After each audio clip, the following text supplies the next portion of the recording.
hitting the live button. The live button has been hit. We should be going live. Yep, we're going live. I'll say that I forgot something quite critical. I didn't tweet it out. I tweeted it out like a few hours ago. We're going live. For those watching, we are live. This is the very not prepared introduction to the podcast. We're professionals, guys. Hey, I try to have an air of professionalism, but it's a mixed bag sometimes. But yeah, so today what we're going to be talking about is a number of things. Okay, this is a Nintendo podcast. I am Andres Restart. I am joined by Dumo and Brandon from WhataboutNintendo still? Maybe? Yeah, for the moment. I'm going to change it eventually whenever I feel like it to WhataboutNintendo, but I haven't yet. Okay. So yeah, anyway, both of their channels are linked in the description below. Make sure to check them out. But the basic plan for today, right, is that we're going to be talking about a number of things. We had a 1 week break. There wasn't that much news when we took that break, but we waited. So this is like, we didn't take too many breaks last year. But waiting that amount of time was a good idea because this past week we got a whole bunch of things. We got a Switch Pro Datamine. We got Switch Pro. We'll get into it. But we got a Datamine for another Switch revision. We got some rumors that are sort of helping to support the theory that a new Donkey Kong game is perhaps around the corner. We are also hearing about Nintendo Direct rumors, which is not surprising for January, but there are some things perhaps suggesting that we could be getting some sort of Nintendo presentation really soon as well. And then we also got a Monster Hunter presentation, and we also got the release of the demo. Dumo played it, I played it, we both really liked it, and we're going to be digging deep into this demo today because I think this is going to be a really good game, and if you haven't tried it out yet, well, if you have a Switch, you should because it's free, and you're probably going to really like it. So, yeah, that's the plan for today, and I think that's going to be quite a lot. We're talking about Switch Pro, Datamine, Nintendo Direct rumors, Donkey Kong, Monster Hunter. I think it's going to be a good time. Oh yeah, definitely a lot to unpack there. Especially for us. Yeah, so the goal is to hit 2 hours, but normally when I say that, we hit like 4. So we'll see. We'll see what happens here. I'm just going to finish tweeting this out real quick. Sorry, guys. I've definitely never done that before. There we go. So, where should we start? Should we just check in with the chat and then we'll jump into the swing of things here? Okay, cool. So, I see a number of people already in the chat. Hello there, Mr. Goha. Hello there, PT Brown. Umbreon, you're doing great. That's good. I'm also doing great. Let's see here. Nancy Bolivar, Andres, what do you think of there being Age of Calamity DLC? I think that's still in the cards. I would say that it's... Tell you what. When February comes, if there's no Zelda presentation or if there is a Zelda presentation regardless, if February goes by and we pass by the Zelda anniversary and nothing is announced for Age of Calamity DLC, I would then give up all hope for Age of Calamity DLC. I was hoping maybe they would potentially announce like that DLC at the Game Awards. They didn't do it. There is some information suggesting that there's some leftover like voiceovers in Age of Calamity for other characters that aren't playable. The hope is that DLC will make them playable. So if that happens, I guess maybe we could expect an announcement by February. Maybe in a direct this month, but I would say the latest for potential news of an Age of Calamity DLC would be this February for Zelda's Anniversary Direct. Because we haven't heard about it yet, and it's happening, it would be because they're saving it for some sort of anniversary sort of news event, I would say. And if that doesn't happen, then it's just not happening. There is the Age of Calamity DLC is just not going to be a thing. Yeah, I agree. If it's not announced pretty soon, I don't think it's happening. It'd be weird if they waited a long time for the DLC. I mean, they haven't for any of the other Warriors games. I feel like this one, maybe they consider it special just because it's much more of a story focus. It's like a more of a complete. They might just view it as more of a complete game and it doesn't need DLC, because it really just might be that it served its purpose as telling the story it wanted to tell, and that was all they wanted to do with it. So, but yeah, if we don't get an announcement like in a direct, it probably won't happen. I'd have to agree. I mean, the game, like, is as good as it is. It's and as big as the Mario franchise, or sorry, the Zelda franchise is. A game like that, it's not going to be setting sales records, and that means they're not going to announce some DLC like a year out. So it's going to have to be pretty close too, because they're not going to want to pull that team away to go work on something else, and then have to bring them back to work on the DLC. So if it doesn't get announced soon, it's not happening. The team's moved on to something else. Yeah. Oh, nice cat. Mine's Yes, just he's taking all a the big sit cats. over there. One day I'll get my camera back. I'll get a cat, and it'll be. It'll be a nice Everybody little will have trio a of cat. kittens.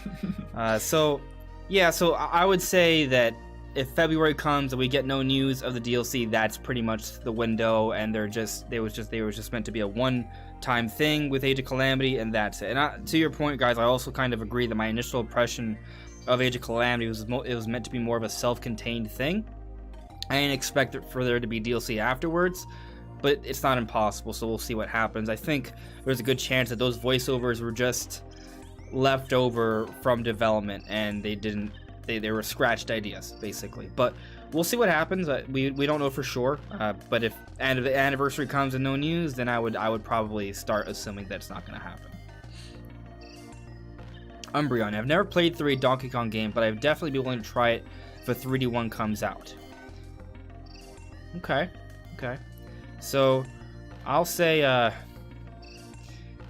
well, we'll say the Donkey Kong topic for a little bit later, but I'll tell you that I think you guys should be open-minded to even a 2D Donkey Kong game, because Donkey Kong Country, the 2D Donkey Kong games, are arguably the best side-scrollers of all time. Like, they're really good. Like, if I were to tell you what my favorite Nintendo side-scroller is, it's Donkey Kong. Like, that is the cream of the crop, I would say. So, even if it's not a 3D Donkey Kong, I would at least keep my eyes peeled for this one. But we'll get into the Donkey Kong topic a little bit later. I want to get through the chat here real quick, kind of catch up with you guys. Curly, I'm just wanting an actual communication system for the Switch upgrade. See, I want it for the original. Voice chat? yeah, like you got to think it'd be available for both, right? Like the Switch isn't that weak. I don't know. Nah, they've been doing voice chat since the original Xbox. Switch can handle it. It's like it's native. It already has native voice chat. Splatoon uses it in LAN mode. Yeah. Fortnite uses it. Like it's there. Everything is there It's a for it. question of Maybe- whether the servers are good enough to handle it. Yeah, I mean, maybe what they'll Doesn't do take is that that, much. if anything, maybe when a Switch Their Pro lack comes of out, they could service have like a more bit like of a revamp of their services. And this is more like optimism, not really like predictions here, but like hopefully Nintendo would do some sort of revamp where they perhaps would set up some servers, or at least have a nice firmware update for all different Switch revisions and all the different forms of Switch for the family, so they could all like have some sort of integrated voice chat system or communication system for all their different games that go online. That would be nice. Right now they just stick with the whole mobile phone thing, and I tried it and didn't like it back in 2017, and I haven't I'd heard like great to see the things statistics on who actually uses that, because I doubt it's that many people. Next to no one, and that's why no third parties are using it. Yeah. Because if a lot of people were using it, you got to think third party would be jumping on it, even if they don't like it. But I mean, they're still pushing the phone app. All this communication was stuff that they said was going to be there at launch. And then launch came and they didn't have a paid online, and then they waited a year and then gave us like bare bones, like, oh, here, now we'll charge you money to do what you've been doing anyways. So I don't know. Maybe, like, at least N64 like a Discord. sorry. I'm just going back Yeah. to the voice chat thing. Like, imagine if they just had a partnership with Discord. Like, It was offered. we'll see. Discord offered. Yeah. Maybe it's still on the table. But they probably had a contract with whoever did the phone app, and that's probably why they were still pushing the phone app. So Discord can't really do too much with that. So I don't know. It's a weird situation where they're tied to this phone app that no one wants to use. They don't seem overly keen on doing much more with the online than the bare necessities to just get people to pay for it. I think the thing is that like Nintendo's getting away with it, right? Like pretty much because they're getting away with it. Keep getting away with it, right? So how much of a need is there for them to really focus on this? There isn't. Like maybe if they offer like a premium version of Nintendo Online, you know, where it offers like a better, more integrated voice chat system that also offers perhaps like N64 games or like kind of like some premium little features and such for Nintendo Plus online members or something. Like there's something, Brain Blast. Okay, hear me out here. And you guys may hate this, but I don't think it's like totally impossible for Nintendo to do it. Okay, so remember how my theory has been that Nintendo would call the next Switch revision Switch Plus? So if they call the next Switch revision Switch Plus, they could also have Nintendo Online Plus.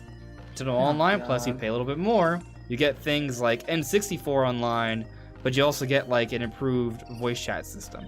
Now that may sound we're not terrible. getting our $20 worth at this point. I know, so but really hear me out pay here. more. Just hear me out here. I understand what you're saying, and I'm not saying this is something that we'll all love, but it's something that Nintendo could get away with and sell. You know what I mean? Like there's two different things here. Like could Nintendo do it and get away with it? Maybe. Like for example, the whole cloud system thing. Many people would argue that shouldn't be something we should pay for. That should just something that we should be given for having the system. But you actually have to pay for Nintendo Online to have the cloud backup, to be able to use it at least. So I'm just saying, based off the way Nintendo's handled their online service so far, what I'm suggesting wouldn't be too far-fetched. You know what I mean? And that's what scares me. Yeah. Yeah. So, you know, we'll see what happens. Granted, I'll also say that the Nintendo Online is cheap, and I do think having a Netflix-like service, a on-demand service for NES and Super Nintendo games is good. Like, it's a good thing to have. It's just not everyone's interested in that. You know what I mean? So I do think there's really value adding to that it. many anymore, though. They've kind of slowed down. Mm-hmm. I don't know. The whole idea of having, like, to pay more to do voice chat at this point, it's like we're 4 years in. I'm quite comfortable with Discord. At this point in time, I'm not paying for it. I'd rather they just take the NES and SNES games off and just focus on actually online stuff instead of all this extra crap that I don't actually want. Like, they could have those as separate services potentially, right? Yeah. I'm fine with them leaving it. For your classic games. I'm fine with them leaving it on there, but like the two emulators we have were emulators that they use in the classic system, so they did next to no work there other than, well, next to no work. They got the online up and running, which I'm pretty sure the NES is still broken and doesn't work. Even the low latency mode is not acceptable. It's so bad. So I don't know. I feel like, and they took a year extra to get this out. I don't know what they did with that year. Yeah, I don't know what they were doing with that. I feel like they had something ambitious. They tried for it, and they're like, okay, it's not working. Well, we need another year to work on it. They took the extra year. It's still not working. They're like, okay, we're scrapping this. We gotta move forward. It's the only thing I can think of, because otherwise, how did, like, in a year you managed to get us an emulator? Give us deals on a couple small games and then take them away? Like, well, yeah, they don't even do the deals anymore. Yeah, so let's just kind of continue on with the chat so we can actually get to the topics here and try to squeeze this podcast in under 4 hours. The actual goal is 2, but we very consistently do not hit the 2-hour goal. But just kind of going through here, Ice Sonic Atomy. Do you agree that Monster Hunter Rise looks, plays, and performs amazing on Switch, dock, and handheld mode? So I haven't had as much time as I probably should have to play the game. I mean, I work, so sorry. This is not my day job. This is my night job. How dare you? But I did play it. I played it yesterday for a few hours, and I really, really enjoyed it. I did one of the tutorials, and I also did the two hunting missions with a friend. So I got to experience the online play a little bit. I'll say when I played locally, it dropped. So playing online was actually more reliable in terms of a connection for us. But I was actually rather... This is the Monster Hunter topic, just might as well. So I was floored by the presentation, actually. I know it's early. I know this is kind of like hype, kind of like creeping up in me and the fanboy, but I'm getting vibes of this being the best Monster Hunter ever. Now, to be totally fair, I have not played every single Monster Hunter. I didn't even play Monster Hunter World, and the main reason I didn't play Monster Hunter World was because I knew this Monster Hunter game was coming, and this is the one I really cared about. Like, and I just gotta say, like, compared to any Monster Hunter I've played and seen, I just really like how it's all come together. Like, for example, when you open up the demo, this is a demo, guys. If you have a Switch, download it, try it, play it. Yes, it's hard to master the controls, but once you get past that, this game's amazing, okay? But anyway, the opening cutscene is like that elf geisha girl singing beautifully with the cherry blossoms, and the graphics are amazing, and the music is like soothing and like mystical, and it like gets you in a mood, you know? Like, it's... If you're a Zelda fan, I think you'll kind of get what I'm sort of getting at here. Like, it has like a certain mysticism to it that is very, very inviting, and it's just cool. So I'm just saying, like, the presentation alone just kind of has me floored, you know. And when I first saw the first Monster Hunter Rise trailer, like, the game looked good, but I was thinking, you know, maybe the textures are kind of muddy, and I'm not sure. But now, like, seeing the game, it's almost like the game is like deceptively incredible. Like, I've noticed the trailers seem to look better from when they initially showed it. Now, I haven't compared them, so I don't know. It could just be so here's my the thing, brain like, tricking me. But like, so the thing is that, like, when you're actually playing the game, you may not notice all of the finer details, but then occasionally when you get a close up of character model, you're like, whoa, that's a lot of... That's some decent looking hair textures. I was like, oh, that character looks very realistic. Like, there's a lot of actual like graphical effects and little tricks that are being used that I don't see in most Switch games. Like, when you play through this game, it's very clear that this is a very modern game. Like, it's using a lot of next gen technologies, or current gen technologies, but a lot of technologies that we don't normally see on Switch is what I'm really getting at here. It's very technically advanced. The skin shading on the characters is super good. They use a technique called subsurface scattering, which essentially it mimics light bouncing into your skin, reflecting off of different colors like your blood and different things, and then reflecting out. Also, like, transparency and stuff. It's super cool, and it's definitely something you don't see in a lot of Switch games. But the material work in general on the RE engine, even with this lesser form that's on this Switch version, is super good. So all the materials look super nice. Yeah. Like, wood looks like wood, stone looks like stone. It looks very nice. The RE engine is very impressive. Oh, yeah. Right. Very impressive. The lighting is superb, this Switch too. version, like... This is the first RE engine Switch game, right? It is. Yep. Yep. And I mean, I love the, like, Resident Evil remake games. Like, they look amazing, but this is the first time playing a re-engine game on Switch, and I'm just floored by it. I am floored by the visuals. I think it's very strong.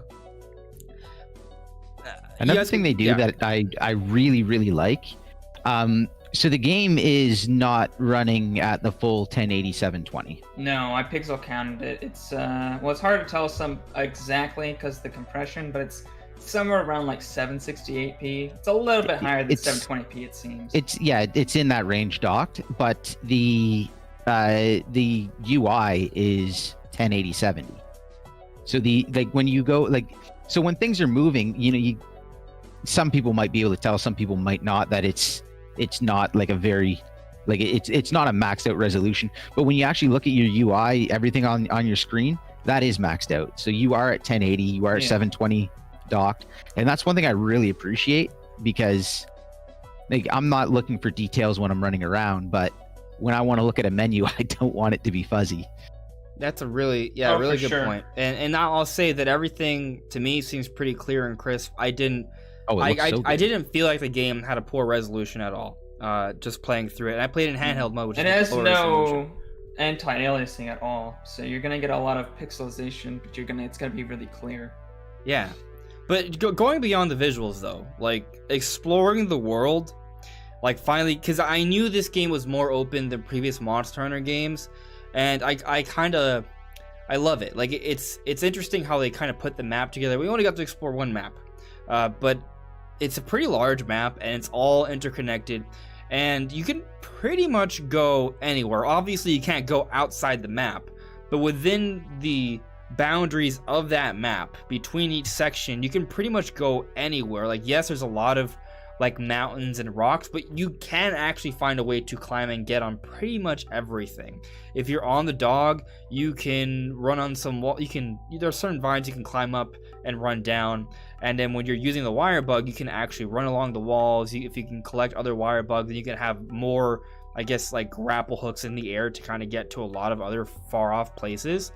Point is, like, this world, I feel like, doesn't feel limited compared to, say, like, any game feels limited compared to Breath of the Wild, but after playing Breath of the Wild, most open world games felt very limited. Monster Hunter Rise doesn't feel that limited, if that makes sense. Like, you can pretty much go anywhere within the map. The vertical scale of the map makes it feel a lot larger than it is. And when you're on top of a mountain, you can look down and see your teammates fighting a monster. Like, you can see it. And the cool thing is you can jump down all the way with a giant sword and just like, got your head, dragon, got him. And it does a good amount of damage. Like, you can do that. There's a lot more verticality to this Monster Hunter game than any Monster Hunter game I've played. And it's great. Like, they've elevated the exploration of this game significantly. And what interesting thing, and Dude, maybe you can speak to this because I know you played Monster Hunter World, but I was curious to see how the gameplay would change without it being like the separate sections where you have to kind of jump from one room to another and have a loading screen, because you would use that to your advantage, like to like use potions and things like that to kind of hide away. But because that's no longer a thing in Monster Hunter Rise, you can't like just run to the next section and be safe. You don't have really any moment there. But instead, what you can just hide behind terrain monsters, or climb. Yeah, you can hide behind terrain. You can climb. You can get on your dog and run around while chugging a potion. You can run. Basically, all the areas on the map are numbered. It's essentially zones, just they don't load in between, and then it's like an old school Monster Hunter map if you're looking at the older games, except when you hit a zone line, you just keep running and the zone is loading. And then all the spots in between that would stop you where you hit a wall, you climb that and then you can climb over it into the next zone. Like it's really well done there. But like a lot of times, like you can run to another zone, and especially like I don't know solo how well that works. I haven't actually tried running to another zone, but if you're hunting in a team and you run for another zone, it'll just turn around and start attacking your teammates.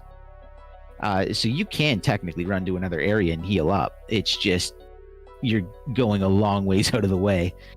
The other thing is it just feels more organic now. It feels like you're actually wire bug, hang in the air, jump, dodge roll, wire bug, and suddenly you're on the other side of the map. Like you can cover a lot of ground very, very quickly and then be in a semi-decent place to be safe. And then even if you're not feeling too safe, it's not like you can't wait for an attack, get out of the way, then chug a potion, and then get back into it. So like one thing I've been doing a lot is there's a technique called the wire fall, whereas you get hit as you're falling to the ground, you ZL and B, and you fire off a wire bug, and you just fire out of the way, your weapon's away, and you're on your feet. So you get hit, wire bug away, chug a potion, turn around, walk right back in. Wow. Like So what's interesting is that like I didn't know this. I played for a few hours, and I've played a few Monster Hunters before. I've at least put like a few hundred hours in over the course of a few Monster Hunter games. So I do know how to play Monster Hunter, right? But still jumping into this one, even with my history of playing these games, I still felt like there was a lot to sort of relearn or adapt to. Even with using the same weapon set, like I tried a different weapon set I wasn't used to, and I was like, oh no, there's no way I'm gonna figure this out anytime soon. So I went back to the Great Blade, which is like to use the most. And even then I was like, oh, there's a lot of different things I can do here. Between the dog and the wire bug, there's a lot of different variations. I had no idea you could do that.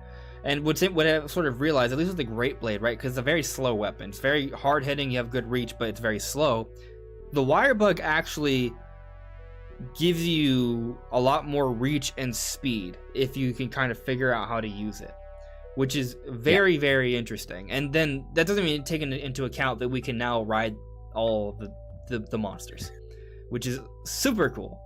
So I'm just like, there's so many different angles to this game that I'm just kind of like in love with. It's very exciting. So as far as movesets go, a lot of them stayed fairly the same for a long time, and then Monster Hunter World made some big changes. Rise is essentially Monster Hunter World tweaked and then using like some of the stuff from Generations Ultimate tied in there as well. It's a really interesting setup they have going on, but for anyone who's struggling to pick up the demo, go watch Monster Hunter World tutorial on the weapons, and for the most part you should be fine. The only one that really kind of changed was Hunting Horn, but even then, like, the majority of its moves are still the same. All of its moves now combo into other things, and the Hunting Horn's actually pretty easy to play, and it's pretty strong. They gave it iframes.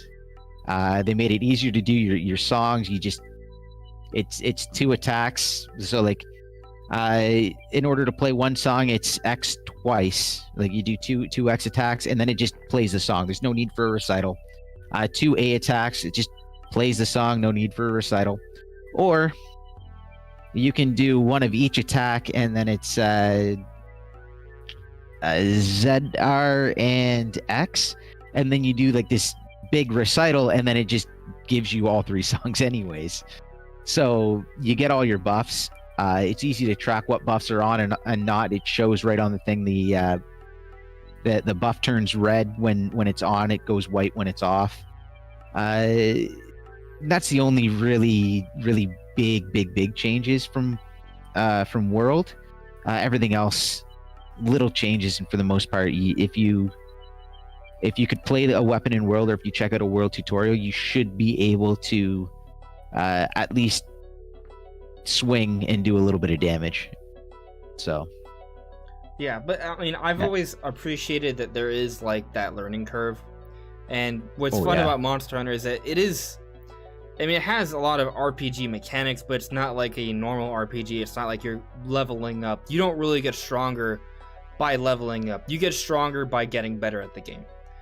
Of course, yes, as you play through the game, you're going to find more resources, and you can use that to build better weapons and armor and find perks in that way for sure. And of course, you learn more about the world, and you can get items and things of that nature that help you out, that can give you different boosts and such. But ultimately, what will make the biggest difference in terms of how strong you get is just you getting better at the game as you play the game, which is personally how I prefer to play my games. Like, as you get stronger, the monsters get crazier. So there is definitely it all levels out. It's all about.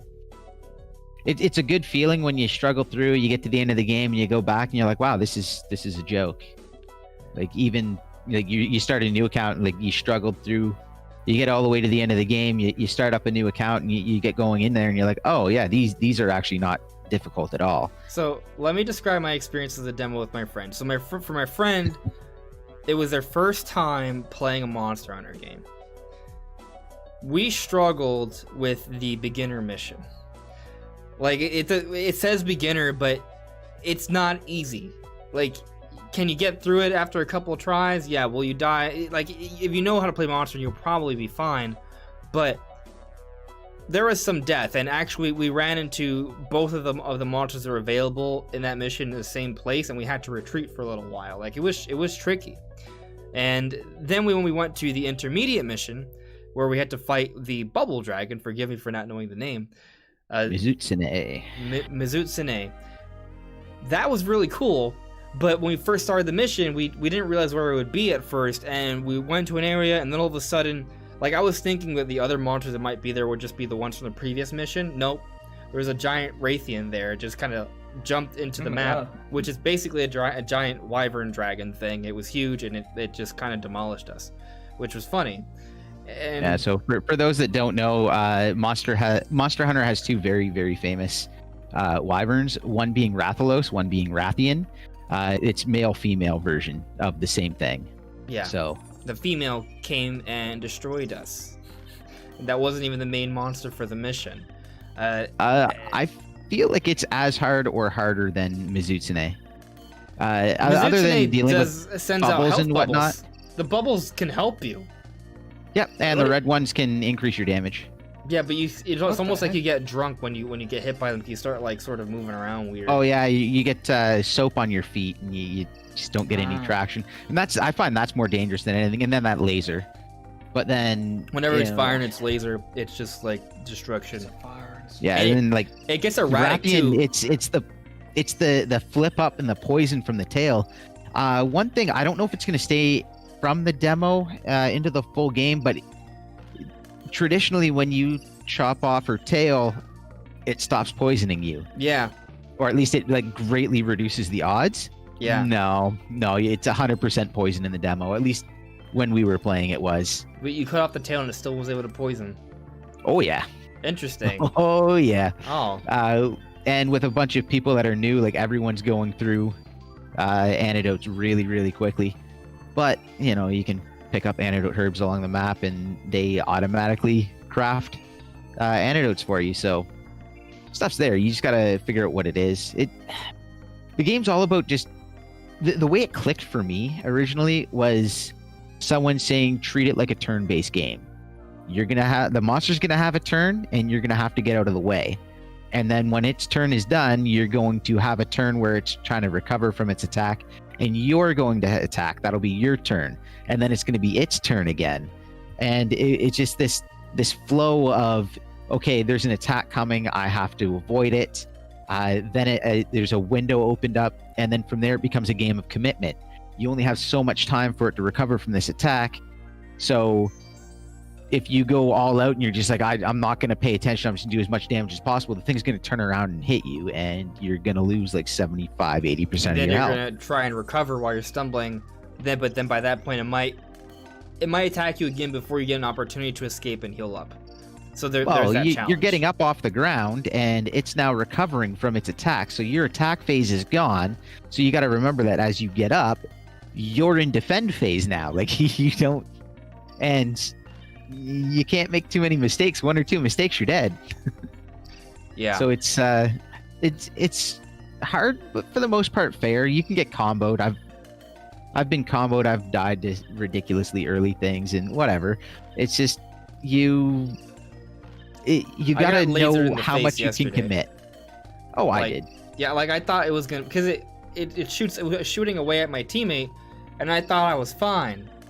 No, it like jerked its head, and it just its erratic laser just like blasted through my head, and I was like, oh, I guess we lost. Yeah, it's got one where it like slides sideways across the map shooting the laser, and that's annoying enough. There's another one where it spins around shooting the laser, and for some reason I always forget that it spins twice. Yeah. So like the laser will come through, I'll dodge through it, I'm like, yeah, and then it comes around, I'm like, oh no. That hurt. Yeah, and it takes off. Or like I'll dodge one and then I'll it like takes off jump most of your life. Like if you get hit once, like you lose at least 75%, and you're blighted.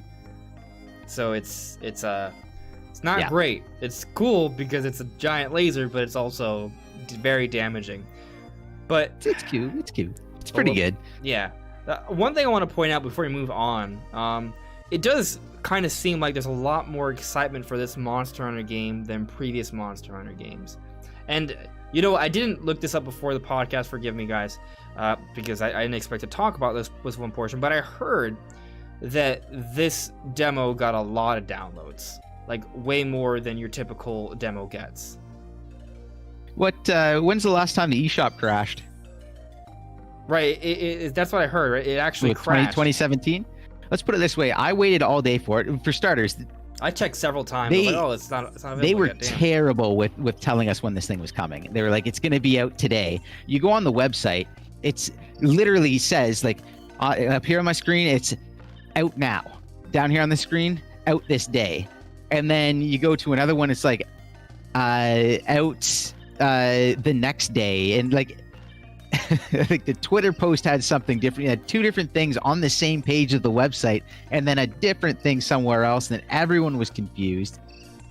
So I was checking all day for it, and then I'm sitting here, and it's like, okay, I had to go up and take care of my daughter, and I like trying to get her to bed, laid down with her. 5 minutes after getting up from the desk, it goes live. I check my phone like an hour later, and it's like, oh, it's good to go. Well, I come back down to download it, and the eShop went down 15 minutes after it went live, and it was out for something like 5 hours. Not just the eShop, apparently NSO was down. Like, everything went down. Damn. I really hope that this is a great sign for this game. Like, you and I have been talking about it for a while. This is going to be the best-selling third-party game for the entire Switch's lifespan. Yeah. Is it possible something else amazing comes out next year or the year after? Like, possibly. But this one is my bet for best-selling third-party game on Switch. And this is a In really Japan good start. alone. Yeah. Like, Japan alone, this is probably going to break records. Monster Hunter World is by far the Capcom's best-selling release ever. Until by a pretty long shot. It did not take number one in Japan. This is going to. The Switch has already outsold the 3DS. The pre-orders are going nuts. People have wanted this game since the Switch was announced. The Switch was announced, they hear what it is, and anyone who knew Monster Hunter was like, oh my god, I can't wait for Monster Hunter on this thing. And then World happened. Now, another thing to note as far as the hype is that World sold something like 16, 17 million copies. That's not a little title, and that brought a lot of new eyes from the like 4 million that it would typically do. So there's a lot of new people to the series, so there's a lot of extra hype due to that. And now there's going to be even more new people coming in. So you have those people. Yeah. Some of those people definitely have a Switch or will get a Switch for this game. Like some of those people probably fell in love with Monster Hunter. So it's like, oh, there's a new one. Oh, it has extra mechanics too. All right, I'm in. Yeah, and it's portable. I'm in. You know, like a lot of people are going to jump in from Monster Hunter World. Obviously, previous Monster Hunter fans. But you're going to get a lot of new fans on Switch right now. I've seen a lot of you in the chat say, oh, I haven't played Monster Hunter before, but that demo was insane. That seems to be a very, very common sentiment, that people who play the demo really love it, even if they haven't played Monster Hunter before. It's just well done. It controls well. There's a couple more things I want to talk about with it, because there are some weird things in the demo. You said you played online without any issues, right? Yes, but I played with just me and another person, so 2 people. You, sir, do not have a lot of people on your friends list, do you? What are friends even? I don't have friends. So who has friends? If your friends list is too full, the game lags. Really? It's the weirdest thing. I don't know. I heard that, and I'm like, there's no way. And then I saw an article. I'm like, there's no way. And then I jump in, and I'm lagging really hard. And I have to start deleting friends. And my account has like several hundred. It's got to be some sort of weird glitch thing that I'm sure they can patch out. Yeah, they're going to be able to fix it. That's like, why you put out. That's one of the reasons why you else. put out a demo, so you can kind of test these things out. Yeah, some people have said like it might just be a weird thing about it's not the full game, so there's something weird going on because of that. Because there's stuff that's supposed to be called to that isn't. It could be that it's trying to like notify your friends that you're online over and over and over again. But I don't know how that works in the demo. Yeah. I don't even know. Yeah, I don't know why that's doing, but I will tell you, my friends list is typically sitting right at the 300 mark. I Yeah. deleted everyone I could that is inactive, and I'm still at like 237. And it chugs. I switched to my daughter's account with 6 friends on it. Silky smooth. That is very weird. I have more than 6 friends on my Switch, but I think I'm under 100. I think it's like 50. Again, there's no like set number on any of this, but basically the common thing people are saying is under 50, there's 0 issues. Once you get up over 100, a little bit, but nothing. Like it looks like a demo rather than it just being perfect. You're like, oh, there's little glitches here. They go, whatever, it's a demo. And then once you start getting over that, it gets worse and worse. But yeah, so oh yeah, is no, it like playing Smash Online. Yeah, it's okay. It's a slideshow. Like it is completely unplayable when. Like I'm honestly surprised I lived as long as I did trying. I kept going. I'm like I can't believe I'm dodging things. I'm just like I'm gonna guess the monster's gonna attack now. I'll dodge now, and it's like, oh, well, this is working. Maybe I should have like this more often. That's a shame that it wasn't working. I mean, I guess you were able to play through your daughter's account, so it was fine. But yeah, it worked for me. Yeah. And solo, there's no issues whatsoever. Good. So if anyone is having issues, check your friends list size and get rid of friends you don't need. or just wait until the actual game comes out, and I'm sure it'll work just fine. Oh yeah, no, the game itself, they're gonna have that fixed. The other one, big one for me as a Splatoon player, gyro, motion control aiming is in the game. Okay, it's like to turn around the camera and stuff, or to use the, not only that, the cursor for Wirebug. Yep. Okay. Yep, and aiming, and actually when you first turn it on, you can turn it on for everything all the time. How's it work? I didn't even realize that. Just like Splatoon. So amazing. Yeah, it feels absolutely fantastic. There is one fatal issue that I'll get to in a minute, but not only does it, if they fix the problems, I would be willing to say that it is actually better than Splatoon's. Okay, so what are the problems? Sorry. Just a sec. Sorry. The reason why I would say that it's better is because it feels as good right now, other than issues, but there's options. There's a lot of options. You can change all your sensitivities in all different directions. You can, tons and tons of options. You can set it so that it is on, like your controller controls your camera at all times, which is something I'm really happy about. You can set it so that when you're a gunner, you hold down ZL to aim, and then it kicks in. When you go to use your Wirebug, you hold it down, you can aim, that's when it kicks in. There's all sorts of really good options. They allow you to disable the y-axis, so the vertical of your right stick, which again is something Splatoon did, and other games don't. And it makes it so much easier when you're trying to whip a camera around, so that you don't whip it around and end up down, and then you have to reset it. So there's tons of options. It's really well done, and it feels about the same as my Splatoon setup right now, and I run it maxed out 5 and 5 sensitivity, so +5/+5. So I run at the max sensitivity in Splatoon. I haven't played with any sensitivities yet because it feels the same. And it's at 50%. I don't know how much faster or slower it goes, but I'm sitting in the middle right now. So the issue. So with gyroscope, you can only look so far up and so far down. Because obviously you don't want your character to bend over completely backwards, so they put a ceiling on how far up you can go. It's no different than using your right stick for a camera. It will not let you in Zelda just go completely up and go all the way around. It just doesn't. It stops you.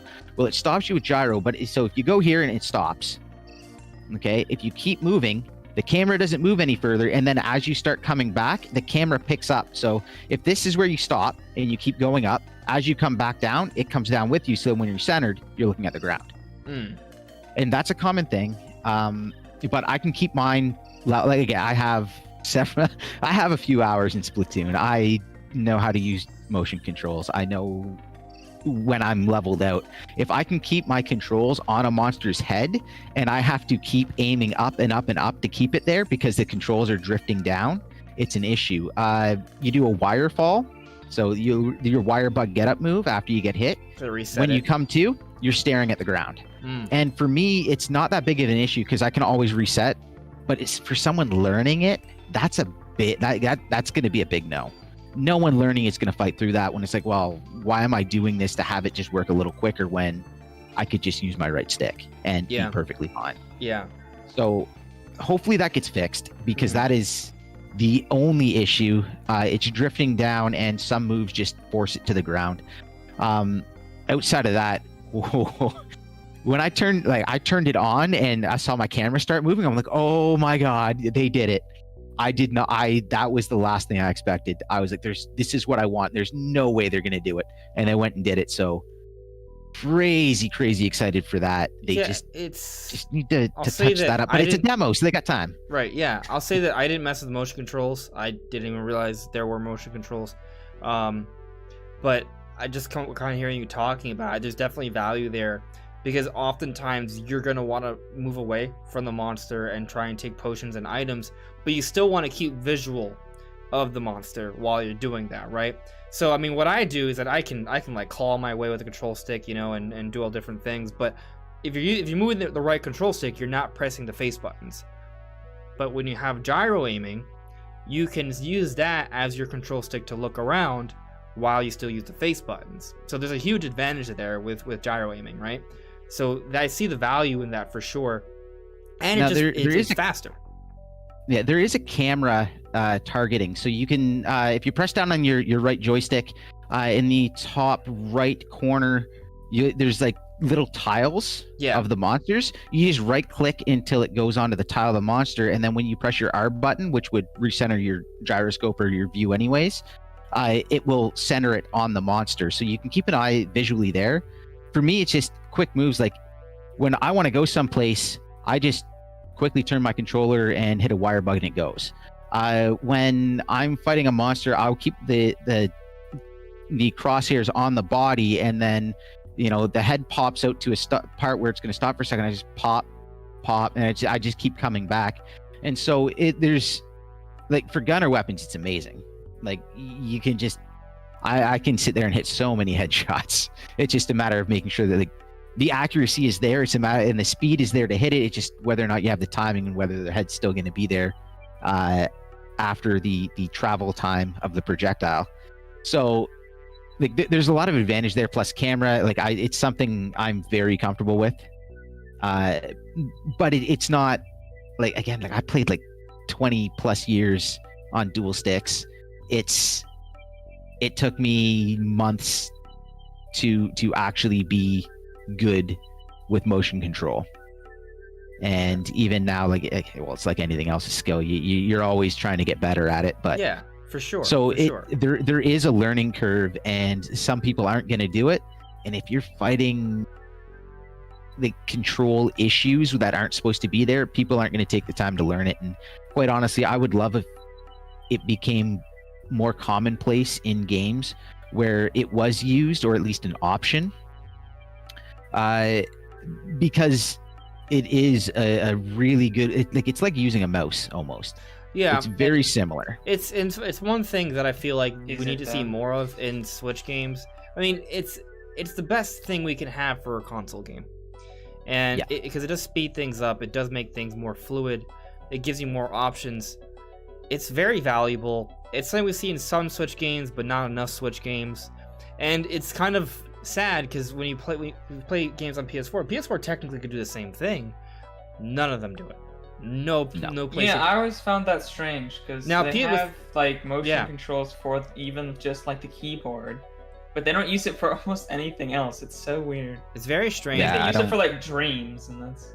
But on PS5, apparently they are taking more advantage of the controller's features, including gyro, which is cool. So hopefully it becomes a trend, and as both Nintendo and Sony start doing more of these things, it's great. And the fact that this is a third-party game and not a first-party game, or seeing gyro controls like this, that is a good sign, I would say. And it seems like a lot of people are going to get on the train for Monster Hunter, which is also really exciting. So that's pretty cool. But if motion, like, this is the thing where motion controls can actually leave the Nintendo platform. This is it. So if a lot of people like it and want it, when the next, like when essentially Monster Hunter 6 comes out, it's already in place to be done. They have experience doing it. They could add it on the PlayStation. And that would be like, I would love to see that. I would love to see them move on and not like take over. So don't get me wrong there. I don't want to like force dual sticks players to never play again. I want the option to be there, and I want right. Well, like I on love Monster the Hunter options they Rise, have in the game. For every Switch game that does have gyro controls, even when it's great, there's still the option to just have dual analog. Like that's still an option for everyone. For those who it doesn't work for. But I'll say that I think a lot of people have a bad taste for motion controls and or are afraid of change. And because of that, a lot of people don't give motion controls the chance it deserves. Because oftentimes you may find that your experience is better once you give motion controls a try. I think the biggest issue most people have with motion controls is they remember like the Wii era, and they're like, oh, I should just use motion controls only, and not use the right stick. And it's like, no, that would be horrible. Yeah, you use motion controls for like small, precise movements. Right. Use in conjunction with your control stick. It's a third axis, not a other axis option. You still need your control stick for like bigger, wide sweeping movements. When I use it, constantly recentering it. Like at this point in time, I use my motion controls for way more than like little adjustments. Like I'll do it for a ton of big movements, and it all depending on where I want to face afterwards. Like if I want to check corners, I'm not going to use the right stick. I can check 180 degrees with my motion controls. I'm doing it. I use my right stick and motion controls simultaneously at all times. I use the more I get comfortable with motion controls, the less I use the right stick. But I will never, ever stop using the right stick. It is not possible. You need it. Absolutely. I want to say just one little thing before we move on. I just kind of thinking about Breath of the Wild because that was like the first Switch game, and that game has a lot of motion controls. There's a couple mini games in some of the shrines I think are a little dumb, but in terms of like aiming and such, it actually works beautifully, and it works so well. I would say that most people don't even notice that there are motion controls. It's just kind of like it's just kind of like this natural expansion to your aiming and movement in the game. Like whenever I play, it's just it's second nature. I don't really think about it. It's just kind of part of what I do. It works very naturally. I know there's other games like Splatoon, for example, that do that the same thing. So when it feels natural, when it's not something you're thinking about, that's when they did it right. But Brandon, before we move on from Monster Hunter, I just want to ask you a question because I know you haven't had a chance to play it right now. Like, is there anything in particular that you're curious of that you would want to ask us for our perspective since we've had a chance to play it? I am curious how the frame rate of the game is. I'm not sure how sensitive you guys are to that, though. I'll say, I mean, I do notice frame drops in games. And for example, I've been playing a lot of Dark Souls on Switch lately. I beat it finally, actually. That game has some frame drops occasionally. I noticed that. I do. The infamous Korok Forest in Breath of the Wild, I noticed the frame drops there. Oh god, if you don't notice the frame drops there, you need your eyes checked. Right. But I would say that this experience was fine. Like I can't tell you if it's perfect because I guess I'm not that sensitive to it. But it felt fine. I didn't notice any real hiccups at all, actually. Okay. I am not sensitive at all to it. It's got to be pretty big for me to notice, which is a blessing. I typically will notice like sometimes even just one frame drops. Yeah, you play at 120 frames though, don't you usually? Yeah, no, I play at 60 typically. I notice them. Yeah. So the one thing I did, I read, and again I can't say this for sure, but it was one thing that I read in an article that apparently it does run at a locked, stable 30 frames per second with no issues. That's good. But that they didn't say what their testing method was, or if it was just I played it and it looked like it, so that's what it is. It was smooth. I played it. The menu is perfect. Oh, by the way, with just on the frame rate. When your friends list is too big, you will know because you will have issues in the menu. the menu will lag. God, that's so weird. Yeah. It's so weird. I didn't have any issues with my experience of the game. It was perfectly fine and smooth. It's not even a criticism per se, but there are a lot of options in every part of the game. The menu, the actual gameplay, if you press start, there's several menus, and then there are several menus within those menus. There's a lot of sub menus that lead to different things, and it can be hard to sort of figure everything out. There's a lot to figure out. That's a good question then. Yeah. Is it welcoming to new players? Because a lot of games like this, you tend to just like assume that you kind of know the game is, and they don't really give you very good hints or menu systems or really teach you enough about the game. Like, I don't want to go watch videos on how to do the different moves for it. I just want the game to teach me properly. Okay, so one thing we don't have access to right now is the training room, and there is a training room in the game in the village. We see in trailers, and you can have 4 people there at once, so you can actually compare side by side. One person hits this wooden monster, another person hits it, and so that is there. We don't know how much they're going to tell us in there. As far as new players coming to the game, Monster Hunter in general, this is probably going to be the most accessible, and they just get more accessible every game out. But I would not say it is a fantastically accessible series in general. The series is not easy. There's a lot of hidden stuff in it. Yeah. A lot of things that aren't traditionally explained well. But it's very main similar thing to is, Dark Souls. Like, the game is not easy to play on purpose. The controls are not intuitive on purpose. It's by design. They want it to be challenging. The reason when you get hit by a monster, it takes so long for you to get back up, or it takes so long for you to heal, is because it's supposed to be that way. They want you to sort of lug around a little bit, which makes sense when you consider that all of these hunters have tons and tons of equipment on them. So if you think about it, like, from a realistic perspective, any human who's carrying around that much equipment shouldn't be able to move normally anyway. So it's not like it doesn't make sense within the context of the game.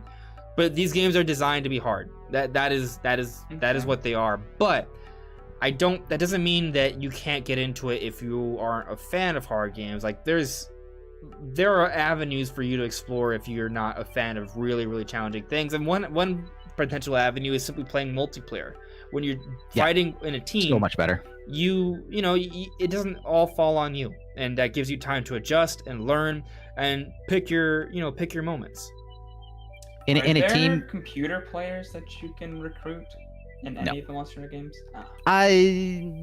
No.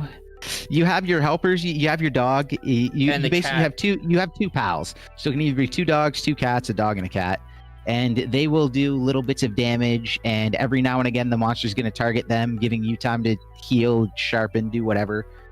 But overall, no, not really. Not the same way. It, however, does scale to single player now. The online used to never scale to single player.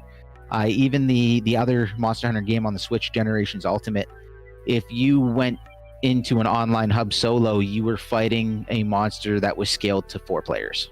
Right, but if you're going solo, then you might as well just not play online, though. Right? You didn't have G rank then. You were locked out of certain things, and certain monsters you only had. Like, there was a lot more game there, and there are people that will solo the entire game, start to finish, clear every mission kind of thing. And still put in like 100 hours. Like, this game's gonna have a ton of content even if you don't play online. But people put in thousands of hours into these things. Yeah. But so, like, it is possible. The game is just that much more accessible now. Like, you're actually going to be online fighting monsters scaled to what you're supposed to be fighting. There's accessibility in some ways, but again, it's meant to be a hard game. Now, if you take your time to navigate the menus, it does explain things. Like, if you go to your hunter's notes, you can see the controls for all the different weapon sets. It's kind of a lot to sort of figure out. You're not going to get it all at once. You just won't. I didn't get it all at once, and I've played several Monster Hunter games beforehand. Like, you're not going to get it all at once. Learn enough to get yourself off to the ground, and then learn a little bit more after. Yeah, you'll pick up little by little. Yeah. I How think does the difficulty work in the game? Is it like by monster? Can you choose like a difficulty? Yes. Like easy, medium, Yeah, you hard? can actually. When you take then obviously the demo's different. There's 4 different quests in the demo. 2 are just tutorials, and they explain some things. They'll at least get you to a point where you can play the game. But there's still so much to sort of understand even after those tutorials. And there's 2 like actual hunter missions. But in previous Monster Hunter games, there's like a ranking of a particular mission, and that'll give you a general idea of how hard that is. They do a good job of starting you off on, like, they have their tutorial monsters where you go in, it's like every attack's going to be super telegraphed and in a straight line, and then they'll move on to something where it's like you'll get stuff with like AoE, or they'll add element, or they'll add sleep or paralyze, or so they do a good job of like easing you into things. A lot of people consider, so there's generally low rank, high rank, and then in the next version there'll be G rank or master rank now. And a lot of people consider low rank in its entirety as the tutorial. That's it's great. just that's what's building you up to be able to fight in high rank. That's where you're going to learn how to carve and make gear and all that stuff. So it does ease you in ways. It's just ruthless in how it does it. You're really like, it's not uncommon for a new player to spend 3, 4, 5, 10 hunts trying to kill one thing before they get a kill. Like you're taking the time to, you're trying to learn a new game. You're trying to learn, like, this is a game of boss fights. You're fighting a boss every time out. So you have to learn the attack patterns and where the safe places are and how much time you have to attack. It makes sense. Yeah, a big part of the game is just studying your opponent and learning, and then adjusting for that. But we do need to move on. There's other things to talk about. But definitely, I think we're all very excited for Monster Hunter. And I'll say that even though in general Monster Hunter games aren't very accessible, because this one's just kind of like really cool, I feel like a lot of people are just going to give it a try just because of how cool it is, if that makes sense. Like sometimes, like even when something's challenging and some parts of it may not be the most inviting, a lot of other parts of the game are very alluring, like the world, the characters, and everything surrounding that is super cool, I would say, this time around. So I feel like a lot more people are going to be willing to put up with that tougher learning curve. And I just think that this game is going to be a really big deal. But anyway, guys, check out the demo. I think you guys are going to really enjoy it, or at least some of you will. But let's move on, because there's other things we need to talk about before. I mean, yeah, we're over an hour already, and we're just scratching the surface here. So I want to get to the chat, because there's a few things that were asked. Mr. Goha, do you think we can have Crash 4? It's about time with the release of Switch Pro. I think there's a very good chance we could see the next Crash come to Switch, but just like the Crash trilogy, we had to wait a while before it came to Switch. The same thing with the Spyro trilogy, we had to wait a while before it came to Switch. I think the same will apply to Crash 4. I'm assuming you guys agree with me, but you could disagree. I don't. They don't need. I don't think they need a Switch Pro to bring it. It's just. Yeah, it's not going to be a Switch when Pro they want exclusive. to, and it'd be. I don't know. They could have a really big year, and having a new piece of hardware is a great time to dump a ton of games. People buy new hardware, and they want to see like Zelda on it, but they want new games. Yeah, in general, there's going to be a lot of new games coming out this year. There is a correlation with more game releases and hardware revisions. That is true. But either way, I just feel like even if there wasn't a Switch revision, I think Crash 4 will eventually come to Switch. I can see it. Yeah, Taker610 provided a super chat. Thank you very much. Taker said, I think we need a direct this week. We need news.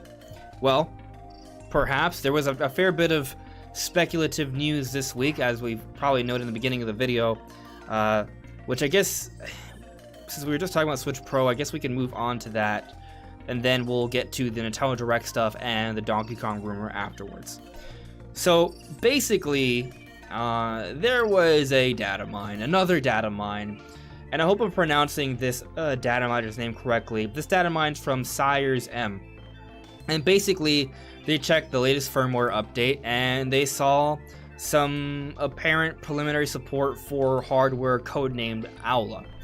Now, there's there's been a lot of like misinformation going around about this, and right now I'm just kind of looking at Video Games Chronicle. So I'll read a couple of the first paragraphs so just we have an idea of what's going on here.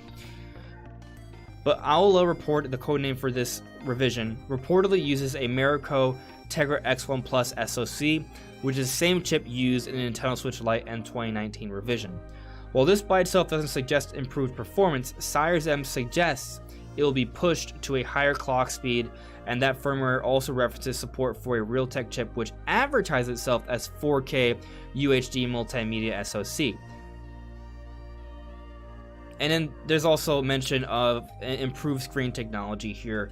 And there's some speculation that there could be 4K resolutions with the dock potentially, but a lot of this is speculation. But basically, we have a data mine that's showing preliminary support for some other device, and right now it seems to be suggesting a more powerful piece of hardware that will have improved screen technology. That's basically it. It's just kind of, I would say, a drop in the bucket to this massive bucket filled with rumors and reports about a Switch Pro revision. I mean, I made a video a few weeks ago saying there's a whole bunch of signs pointing towards it. I still think it's happening. I think it's really likely. I don't know when they'll announce it this year, but I think they're for sure going to announce it at some point this year.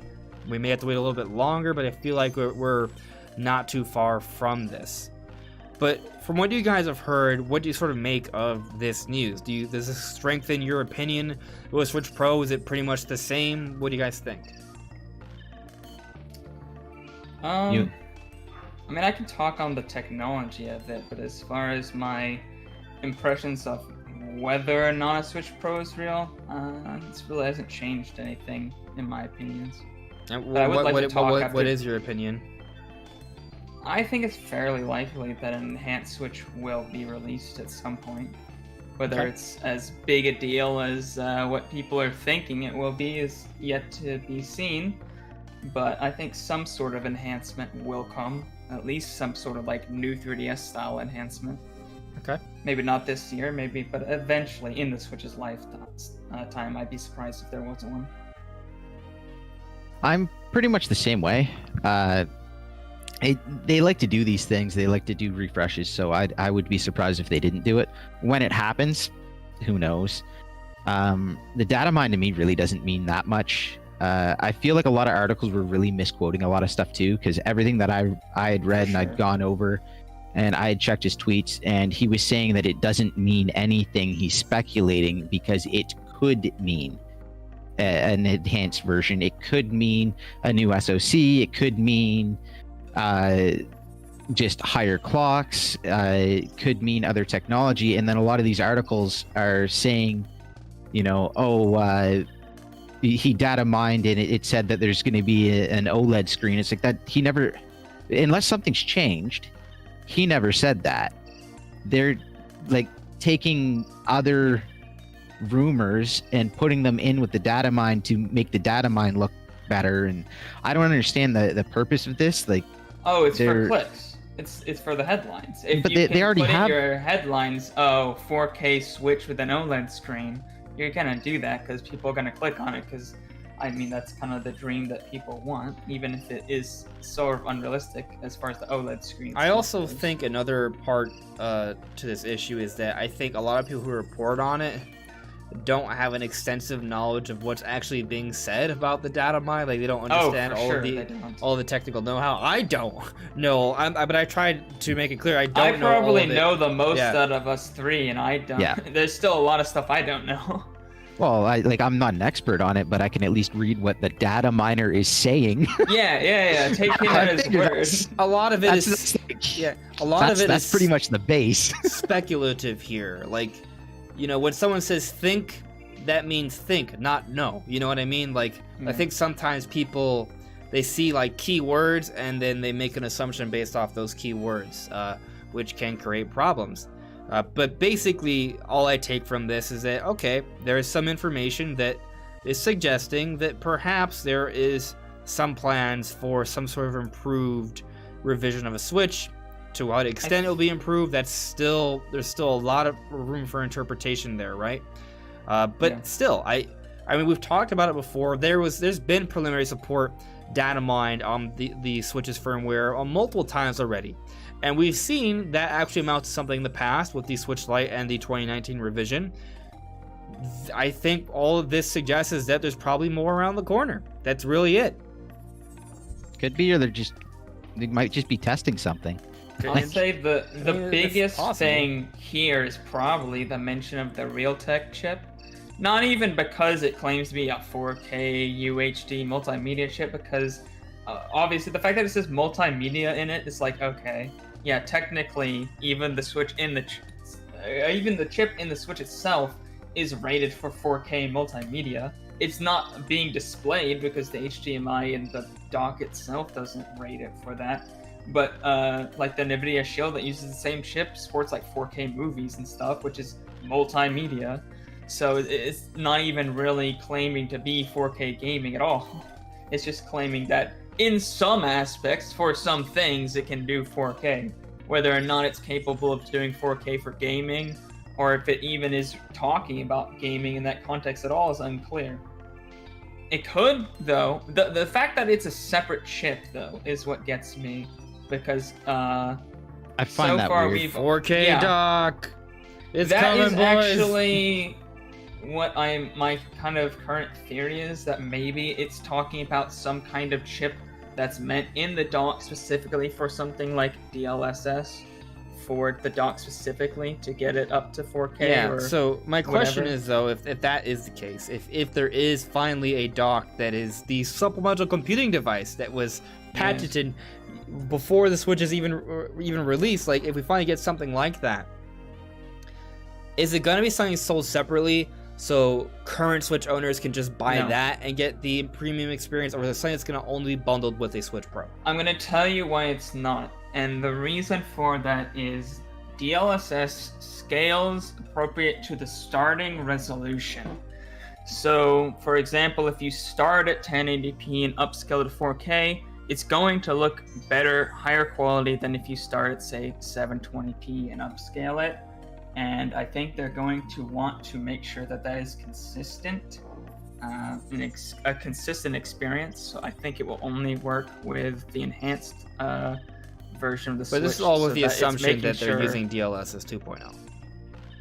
If they're gonna go 4K, let's put it this way: it's not. I won't say that the technology isn't there to have, like, from NVIDIA to run a native 4K resolution. But what I will say is that the cost of the system is not something Nintendo would be willing to bring to market.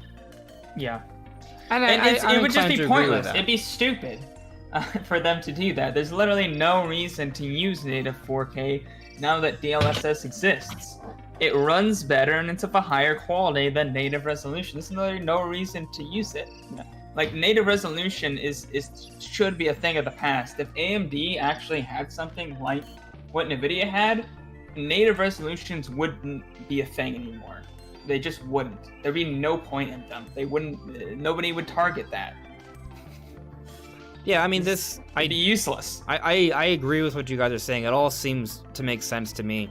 To put it into layman terms, because I'm the simpleton in this conversation, basically what you guys are saying is that DLSS 2.0 works better on something more powerful, and if you were to use the same technology on a weaker piece of hardware, so if you take the base Switch and the Switch Pro, if there were two separate versions, then it would scale each one individually, and there would be a difference there, so that wouldn't really be a good idea, because then you would have the regular Switch, and when you buy this dock, it doesn't improve it as much as the premium Switch. Yes, so, and the thing about DLSS is it doesn't have zero cost. It is cheaper to, say, run DLSS at 4K than to run a native 4K, but it's not cheaper to, say, run a native 1080p than to upscale from 1080p to 4K. It's more expensive. So not only are you starting from a lower resolution than the upgraded Switch, you then have to actually lower the resolution of whatever the game was before to make up for that cost. Otherwise, you're going to have frame rate troubles. So there's more work to be put in there because there is a cost. There is a deficit to using DLSS. It's not free. I do have one question. You might be able to answer this. I've never really been able to find a decent answer. Is there any, like, I feel like if you're doing something to the image that's being output, there has to be at least some form of latency. It might not be enough to change anything, but there has to be latency involved, right? No, there's not. I mean, technically, there's latency due to if, for some reason, somehow, you needed to, like, the extra performance. Like, there's going to be latency just due to it's going to be a slightly lower frame rate than running at, say, 1080p, than 1080p upscaled to 4K. But no, only the latency that would be reduced by the frame rate drop there. There's no actual latency because it's built straight into the hardware. It runs simultaneously with the rest of the graphics processing. It's not like an After Effects thing, so it doesn't have latency to it now. Okay, that's good at least. Okay, good. All right. Fine.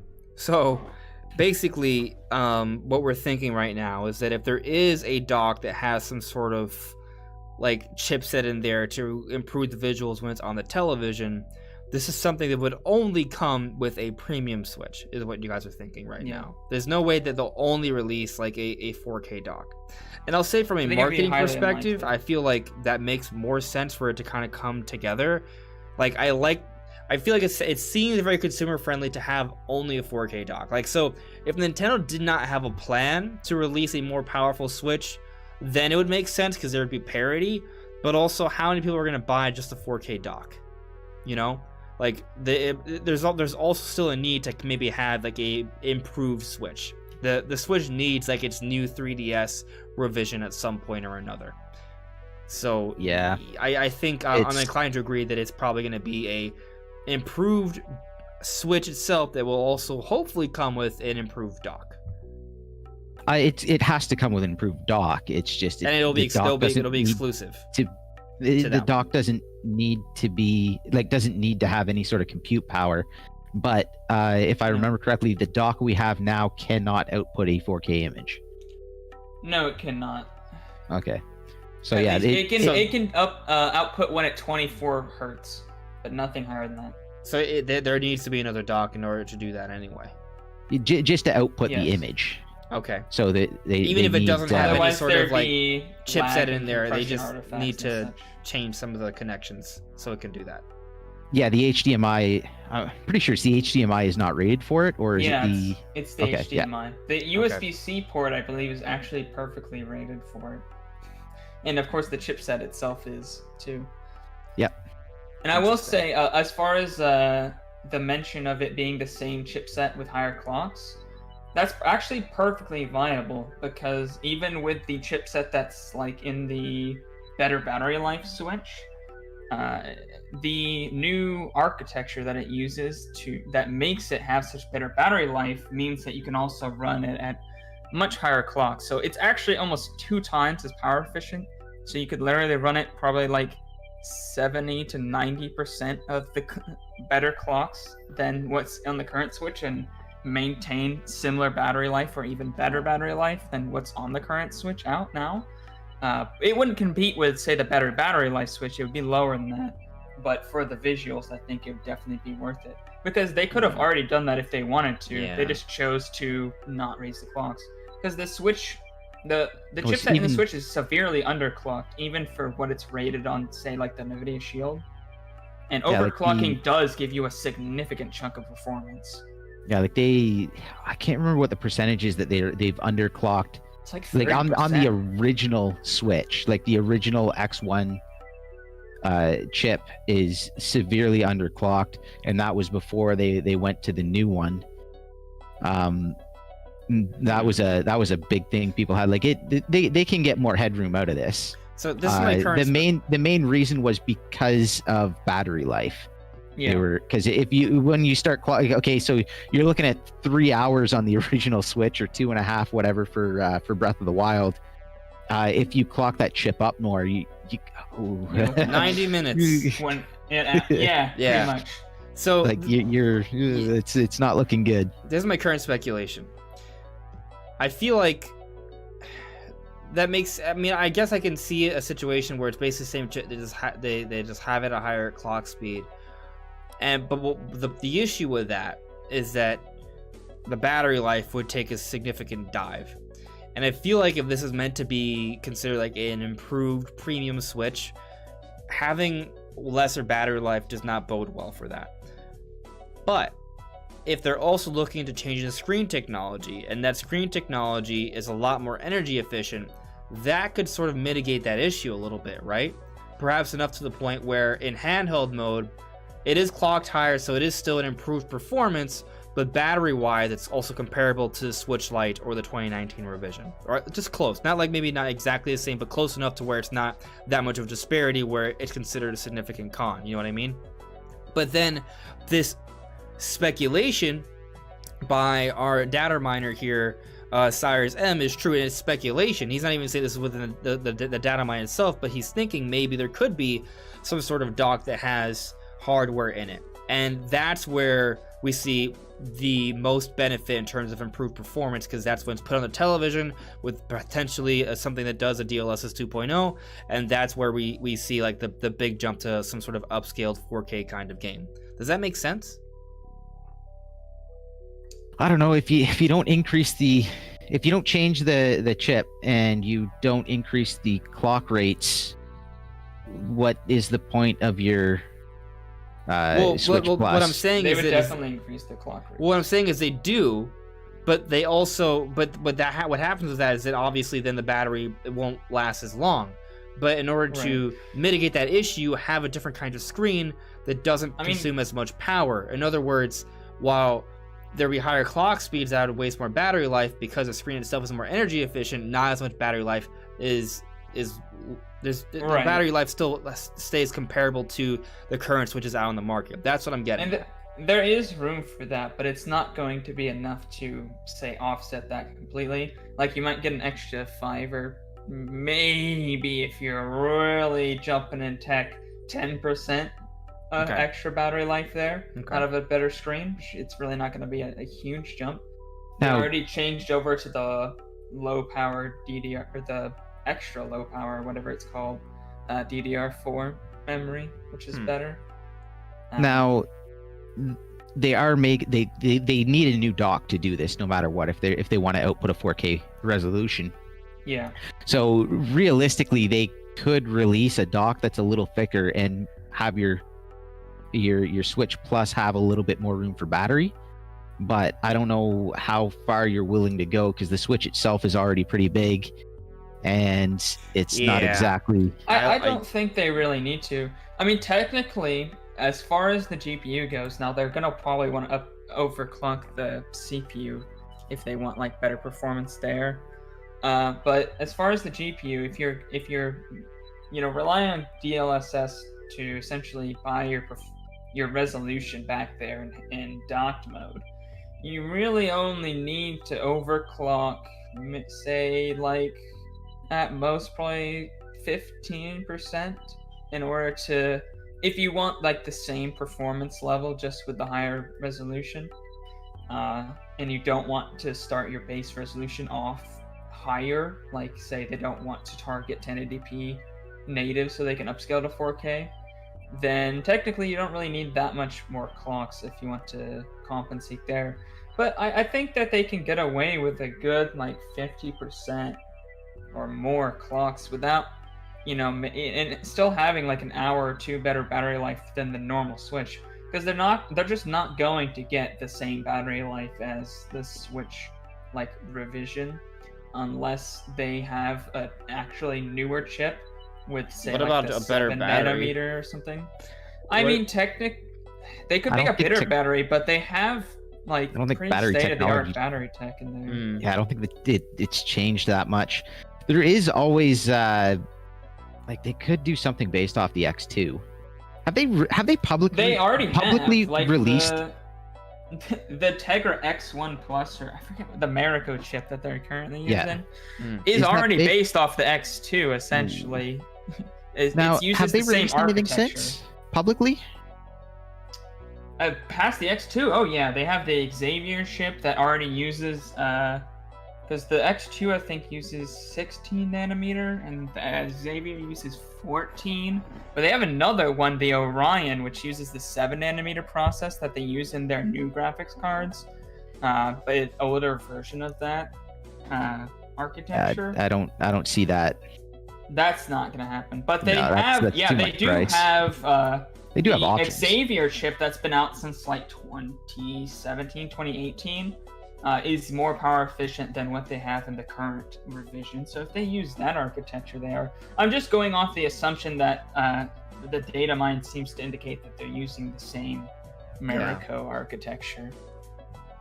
But if they do decide to go with like the Xavier's architecture, then it would be more power efficient. So then they could get away with getting a lot more battery life there with the overclocks.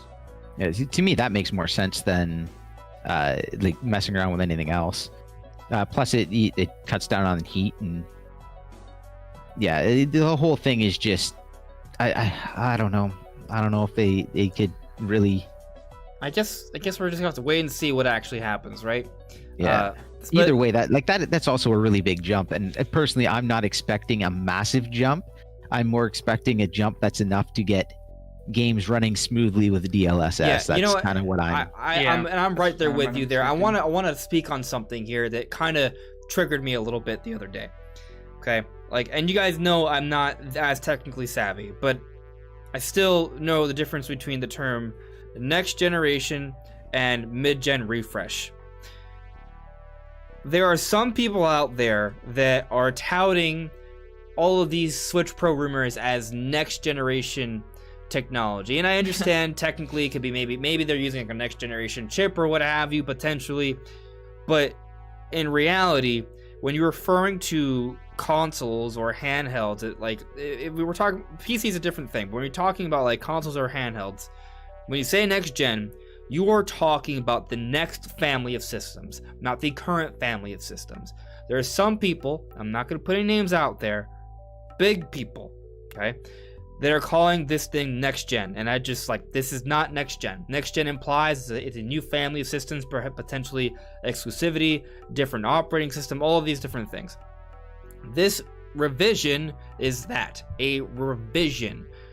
We expect, hopefully, I mean, it's possible that Nintendo would have exclusives, but most people are expecting that this is going to have all the same games. Games will simply look and run a little bit better on this version of the Switch. So if you have your current Switch and you're satisfied with it, you're going to be fine, for the record. Like, I know some people may have bought a Switch recently, and they may have concerns that, oh, now my Switch, I'm going to miss out on some games or things of that nature. No, your Switch is going to be fine. For example, a lot of people have a PS4, but there's also a PS4 Pro. Everyone who has a PS4 is fine with their games. Some people who want that improved performance and resolution, they went for the PS4 Pro. But if that's something that's not that big of a deal for you, to stick with your PS4. I stuck with my PS4 and I'm fine with it. I have a lot of friends who stuck with their PS4 and they're fine with it. And I think the same is going to apply with this Switch revision. For those who want that extra bump, that want that better resolution, perhaps that more consistent frame rate, go for the Switch Pro. Otherwise, your current Switch is going to be fine. And it's going to be a mid-gen refresh. We're not talking next generation yet. We're a couple years away. Literally, Doug Bowser, a month or two ago, told us that we're about halfway through the Switch's lifespan. And also, Shunto Furukawa, the president of Nintendo, a few months before that, said that we're about halfway through the Switch's lifespan. We have ways to go. The Switch may not have even peaked yet. They may have been last year in terms of sales, but it also could be this year. We're in that big sales period. So we're not going to get a next generation system this year. They're going to wait until sales start to slow down a little bit. So we probably have at least a couple years. So anyone who's telling you this is a next generation system, no. I just felt like I need to put that all out there before we... Yeah, that not smart business to... You don't end the life cycle of something that's breaking sales records. Yeah. You don't bring the next thing to market when you're breaking records. You can bring an enhanced version, and cash in on the breaking records and have people double dip, but you don't bring a next gen. Yeah, and there's nothing in these data mines that suggests next gen style or tech at all. If this was what they were going to use for next gen, I would be so disappointed. Even if it was DLSS, it would be big oops. Because even with this style upgrade, I'd be surprised if, say, like Doom ran at 60 FPS, unless they have some kind of CPU, unless the CPU overclock or something, or if they change that more, allows for that. Because that's still going to be a big bottleneck, and that's not even then it wouldn't be anywhere near what, like, say, the actual next gen machines are doing. Next gen, we're looking like so realistically, next gen, what they're going to want to do is get within shooting distance of the PS5. I think a shooting distance of like the Series Xbox S Series would be nice. Well, I just mean CPU wise. They want to be within that ballpark, so that they'll probably be again underpowered, just like they were with the Switch. Just enough so that they can have companies work hard, but actually bring ports. That's what I would assume they want. Yeah. As far as GPU goes, it's got to be, like, again, DLSS. You're obviously going to want ray tracing. Like, there's a lot of stuff coming right now that this is not showing any signs of doing. Next gen is going to have some pretty big changes, and I think one of the big ones that they're going to be pushing, especially because it's NVIDIA's technology and NVIDIA is pushing really hard for ray tracing, they're going to have ray tracing. I'd be surprised if an actual next gen Switch didn't have ray tracing, especially if it comes out in like several years. I mean, that'd be cool to see. NVIDIA is pretty much on the pioneers of that. Like, and is it even like their technology is so much better than AMD's that even their weakest GPU that supports ray tracing is better than what's in the PS5 and the Series X for ray tracing specifically. It outperforms it. Man, and we're getting pretty efficient at it now. And so in a few years, like, I would assume that, like, what's basically coming out with this current generation of video card, whatever's going to be tied to that for an ARM architecture is going to be what's going to end up in the next gen Switch. Like, that's what's, because it's always going to be a little bit behind because they want it to be cheaper. So they're not going to, they never come out with bleeding edge stuff for a console.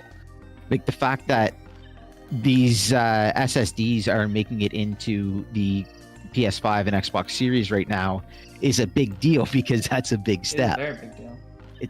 It's huge. Like, that doesn't happen. They're trying to compete in some ways with the PC market on that end, and Nintendo is not going to be interested in that at all. They're going to be, again, we're going to hit our price point. We're going to be good enough. We're going to hit our price point, and we're going to wow them with software. Okay, so that's what they do. I want to move on from the tech stuff, but there's one more question that's kind of related to that. We'll kind of close out that stuff, then move on to the Nintendo Direct rumors and Donkey Kong. So, Taker610 provided another super chat. Thank you very much, Taker. Taker said this, or asked this. The Switch's innards are probably comparable to top-tier phones from a few years ago. iPhone 10 or Galaxy S8 ? Or is Switch still more powerful? I have no idea. So if you guys could shed some light on that, that'd be neat. Yeah, it's not that powerful, not even close. The Switch is more comparable to somewhere between, say, probably the 6S or the 7. I think the 7 might be what's most comparable, but I think even then, games like Fortnite run and look better on, say, like an iPhone 7 or an iPhone 8 than what's on the Switch. So not even close to that, and especially not on the CPU side. Yeah. Oh, yeah. No, you got to remember, when the Switch came out, it was old tech then. 2015 tech, yeah. You know, so phones were ahead of it then. The thing that set it apart there is that the phones put a lot of their power and a lot of what they were doing into the CPU and not the GPU, because they weren't trying to render games for the most part. That was a secondary thought on them. Yeah. So it was more about the processing power of the phone itself, and not so much what it could output as far as shaders and things like that. So no, the Switch is falling further and further behind, and that's why a lot of people have this dream of next gen Switch now with bleeding edge technology to get ahead of all these mobile phones, and they didn't need it in 2017. They don't need it now, Here's the and they're thing. not going to need it when they release the next Where's gen my Switch. phone? Okay. Like I they actually- have first party software. That's what sells it. I got this thing And buttons. Real for buttons. basically free because there's a huge trade-in promotion for the iPhone 12. I basically got this thing for free. This is an iPhone 12. Okay. This is not even the most powerful phone that came out for the current generation of iPhone. This is an $800 phone. Actually, it's an $850 phone. The Switch is $300 and it's old. Like, there's just no way you can like reasonably expect the Switch to kind of have similar power for at such a cheaper price. Like, it's not reasonable. Even if we talk about older phones, because they are still about the same price when they came out. You know what I mean? So, yeah, it's just not. It's not something reasonable, but at the same time, the Switch is also like a dedicated gaming device, and because it's a dedicated gaming device, you get more bang for your buck there in general. But obviously phones that are more powerful, but really it comes down to the experience of the games, and I think that's what really matters. I don't like playing games on phones because it's not really built for that. I don't enjoy playing games on phones. I like having a controller, and yes, maybe you could get like a Bluetooth thing there, but it can work. But really, just Switch is just a good device to play games on. You have options. Like there was a Game Vice. I think they might have gone under now. I can't remember. I don't really pay attention to them after all those lawsuits. Didn't care. But you gotta remember, like it doesn't, like the Switch can be underpowered. The next gen console can be underpowered because at the end of the day, the next gen Zelda isn't going to a phone. The next gen Pokemon isn't going to a phone. The next gen Mario isn't going to a phone.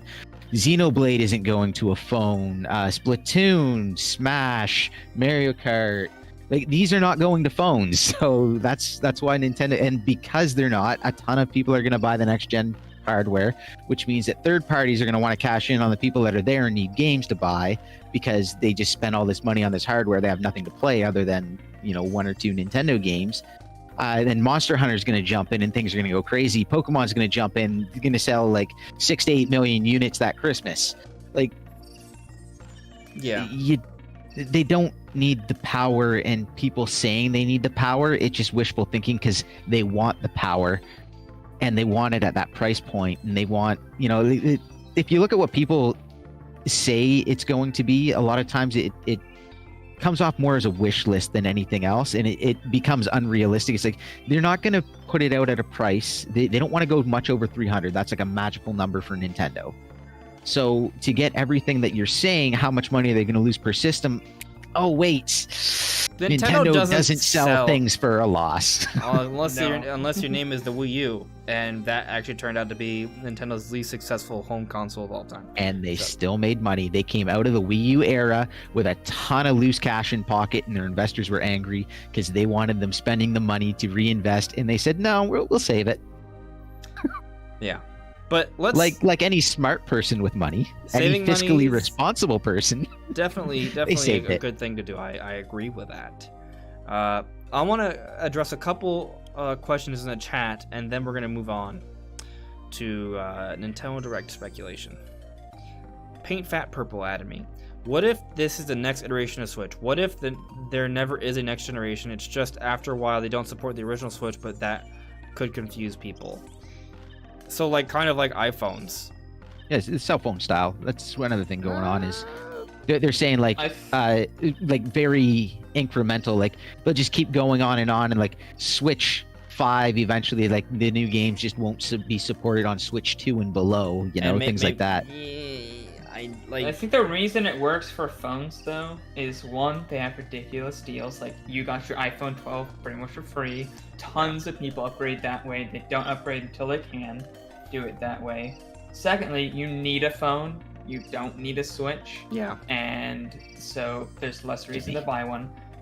And then thirdly, why would Nintendo want to do this when they can have a whole new console, have you rebuy all their hardware and all their accessories over again, and then say, there's more reason to put out, say, a new game in your series, like a Mario Kart 9 on the next gen, or another Smash Brothers, or another, any kind of series like that really gets like typically one iteration per system.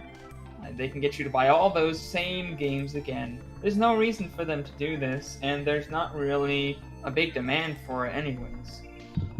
On top of that, I don't talk a lot about Nintendo here, but if we look at the Microsoft side, they have had investors asking them why they're making Xboxes. Xbox is a brand. They do it for the branding. They do it to keep their name out there. But a lot of their investors don't want hardware. Hardware is very expensive to R&D. Like, this is like making these systems, these iterations, they're not cheap. So if you're constantly spending all this money to keep pushing out new and having it work, yes, Nintendo is always, these companies are always looking at new technology and they're always playing around. They have huge R&D budgets, but at the same time, there's a difference between checking into something and playing around with it and actually bringing the device to market. And if they have to bring a device to market every year, every 2 years to keep up with like phones and that, it becomes very costly to them. And then, as said, they lose that generation split where it's like, okay, well, this generation is done. All Smash players, most of them are going to be gone, and they're going to play the new Smash on the new generation, where it's a harder sell. Like right now, if they were to release Splatoon 3 or a new Smash or a new Mario Kart, they wouldn't get the same sales as if it was a new generation, because a lot of people have the previous game. On top of the kids, I need Splatoon 3. It's like, well, you have Splatoon 2. Can you not play it? And they don't want to split their player base, because then you end up with one game or the other could wind up looking like a dead game, or you're having longer wait times. It changes the experience. It's a little different for multiplayer games versus single player games, right? Like we're getting Breath of the Wild 2, for example, which is the next Zelda game, but that's a single player adventure. When it comes to multiplayer games, it's different. Of course, you look at things like Call of Duty, and we see Call of Duty every single year, and their big sell is multiplayer. But it's obviously a little different for Activision versus Nintendo. They also have a massive player base, and they're selling on 3 different platforms. Mm-hmm. Yeah. So. Yeah, for sure. And again, they're just developing the software. They don't have to worry about hardware to go with it. Yeah. So I think we should move on, though. I got another super chat from Taker610. Thank you. Could N explore wireless casting for next Switch? I think it's an interesting idea of like having a Switch that could cast what I'm assuming you're thinking, like the game itself, to the television, as opposed to walking up and docking it. But I guess there's like some hurdles with that, right? Because one, the Switch itself has to run the game. So if you're casting it, you're still running it from the game. I mean, from the Switch itself. So you're wearing down on the battery life, and you can't really overclock it or improve the clock speeds to improve the overall fidelity of the game when it's on the television. When you dock the Switch, because it's plugged into a power source, they can afford to improve the clock speed and such, right? So it's able to run that way, and it works when it's plugged into an actual power source. So there's kind of like that hurdle, and maybe you could argue, oh well, what if it just runs from the dock? Maybe if the dock has its own technology in there, maybe. But then the Switch itself wouldn't, like the Switch itself has to have technology in there too. Then maybe you could have both kind of working together interchangeably, but I don't know how that works.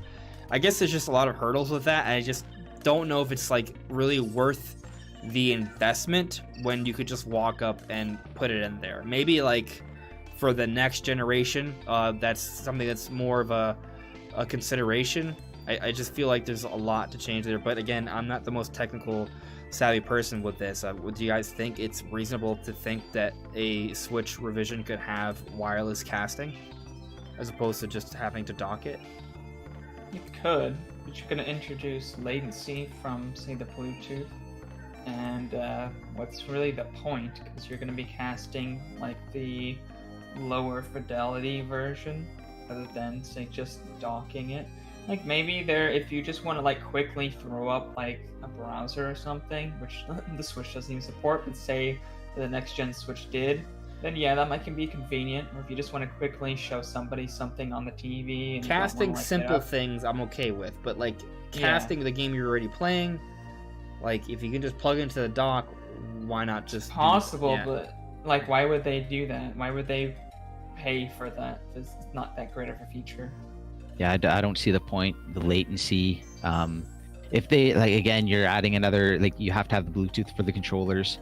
If you're gonna add another line for Bluetooth, I would much rather see wireless headsets. Mm-hmm. Yes. I would like there's so many different things they can do. Instead of even adding wireless headsets and doing another line of Bluetooth, how about get rid of the lag from the Pro controller? That would be lovely. How like there's a lot of things they can do to improve, and I just don't see casting being it. And then you also have to look at how many people are going to use this and how often is it going to be used. And I don't think it's there to put the R&D into it. I don't think the dollar amount's gonna make it worthwhile. That's kind of where I sit on that one. It'd be a waste. Yeah. Well, Birdman added me and said the prototype of the Switch was supposed to have a wireless cast into the TV. Well, I think something that's noting is that if the prototype had that, the current Switch does not. That may have been something that they decided wasn't worth putting in there, because if you can just dock your Switch, sure, casting is convenient, but because you can't really raise the clock speeds when in portable mode, it's just not really something that's too worthwhile to invest into. And that it's not that it's impossible, it just isn't. It's not really a worthwhile investment currently.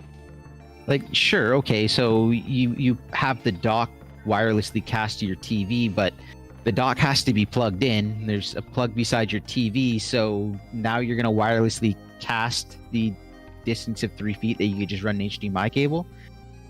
To add latency on top of that, I don't see it.